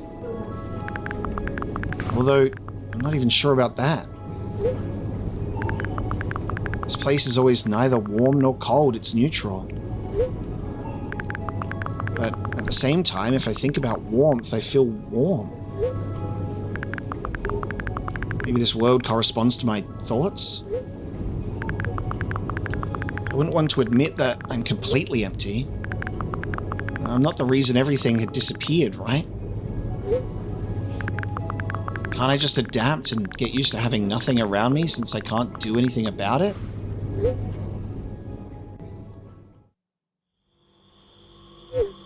Are you ready to make your order? Yes, that's right. I shouldn't care.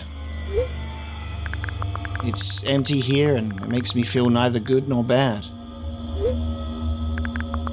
I'm all alone, but at the same time it feels like I'm not. There are a lot of thoughts in my head. They always keep me entertained. I can create a whole world with them. This place is safe and nothing bad will happen here. Nothing good will happen either, though. Me being here is a waste of time. I don't fill the void, I'm a part of it. It strips me of the last bit of hope for salvation. I shouldn't care. It's empty here, and it makes me feel neither good nor bad. It's nobody's fault that I can't even see a door here. What's the point in having one? I feel like nobody is helping me. You should feel ashamed. I wouldn't want to admit it, but I'm all alone here. Can't do anything about it.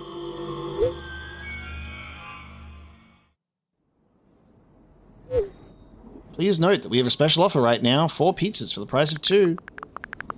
I don't care that this place is empty here. I feel neither good nor bad. I'm all alone. My head is full of thoughts. They eclipse the world around me. This space is pretty cramped, but at least it's safe. Even though I'll never feel good here. Does that mean existing is a waste of time? I need to decide, and my thoughts will help me. They'll lead me to the exit, and I'll be able to feel proud of myself. I'll be able to save myself. At the same time, I don't really care anymore. This place is empty, but makes me feel neither good nor bad. I'm alone, but my head is full of thoughts. A whole world, one might say. If I try hard enough, it'll be able to fill all the void around me. Still. No matter how much I keep thinking, my surroundings don't change. Yes, something happened outside of my head, but what was it? There's not enough space for my thoughts. It's already filled with something else. Even if there's nothing around me, I'm still here. My head is full of thoughts. If I try hard enough.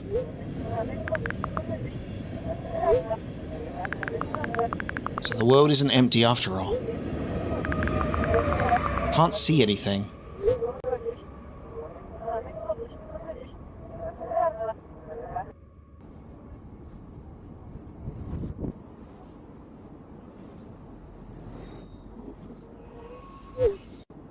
Session timeout. Please reload the page. Oh my god.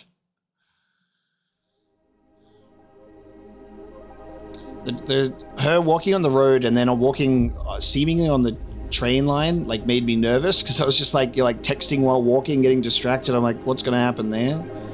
That was the 5th ending, and I'll be honest, it was hard to discern a lot of those thoughts. It's one of those situations where it's like, you know, people, like journaling is very good because you can write out your thoughts and get them out of you and put them on paper. And that's a way that, like, it's just like a proven way that people are able to like communicate in a way that they're like not talking with another person, but just getting their thoughts out of their head and writing it down, and being able to move past it in that sense of like the therapeutic nature of writing.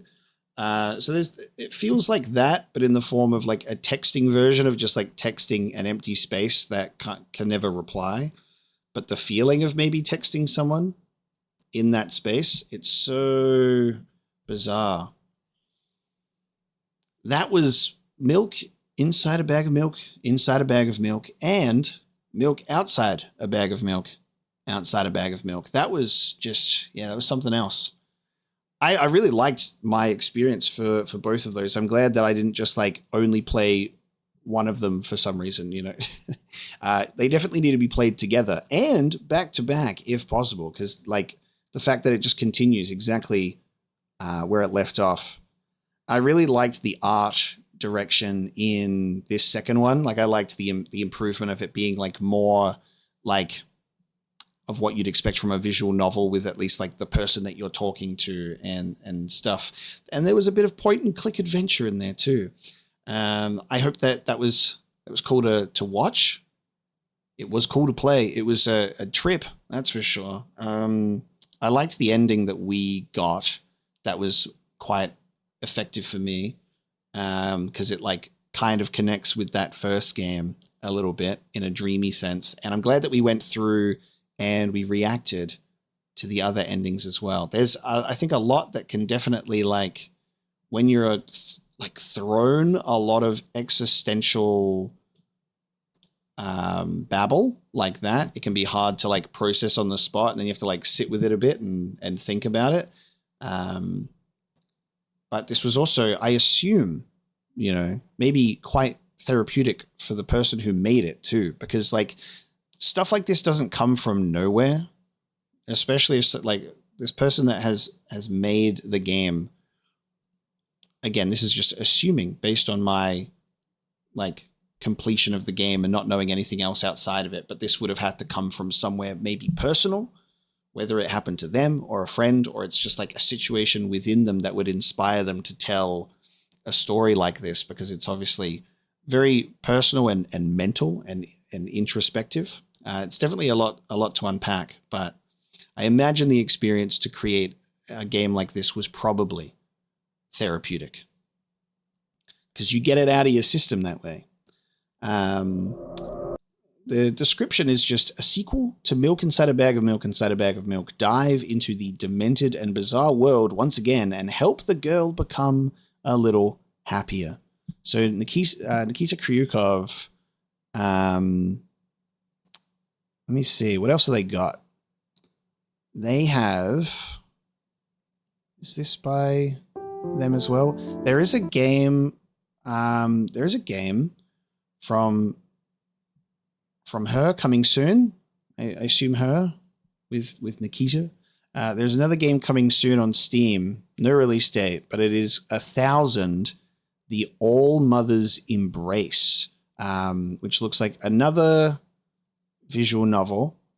It looks like a big step up visual novel wise, like artwork and illustrations.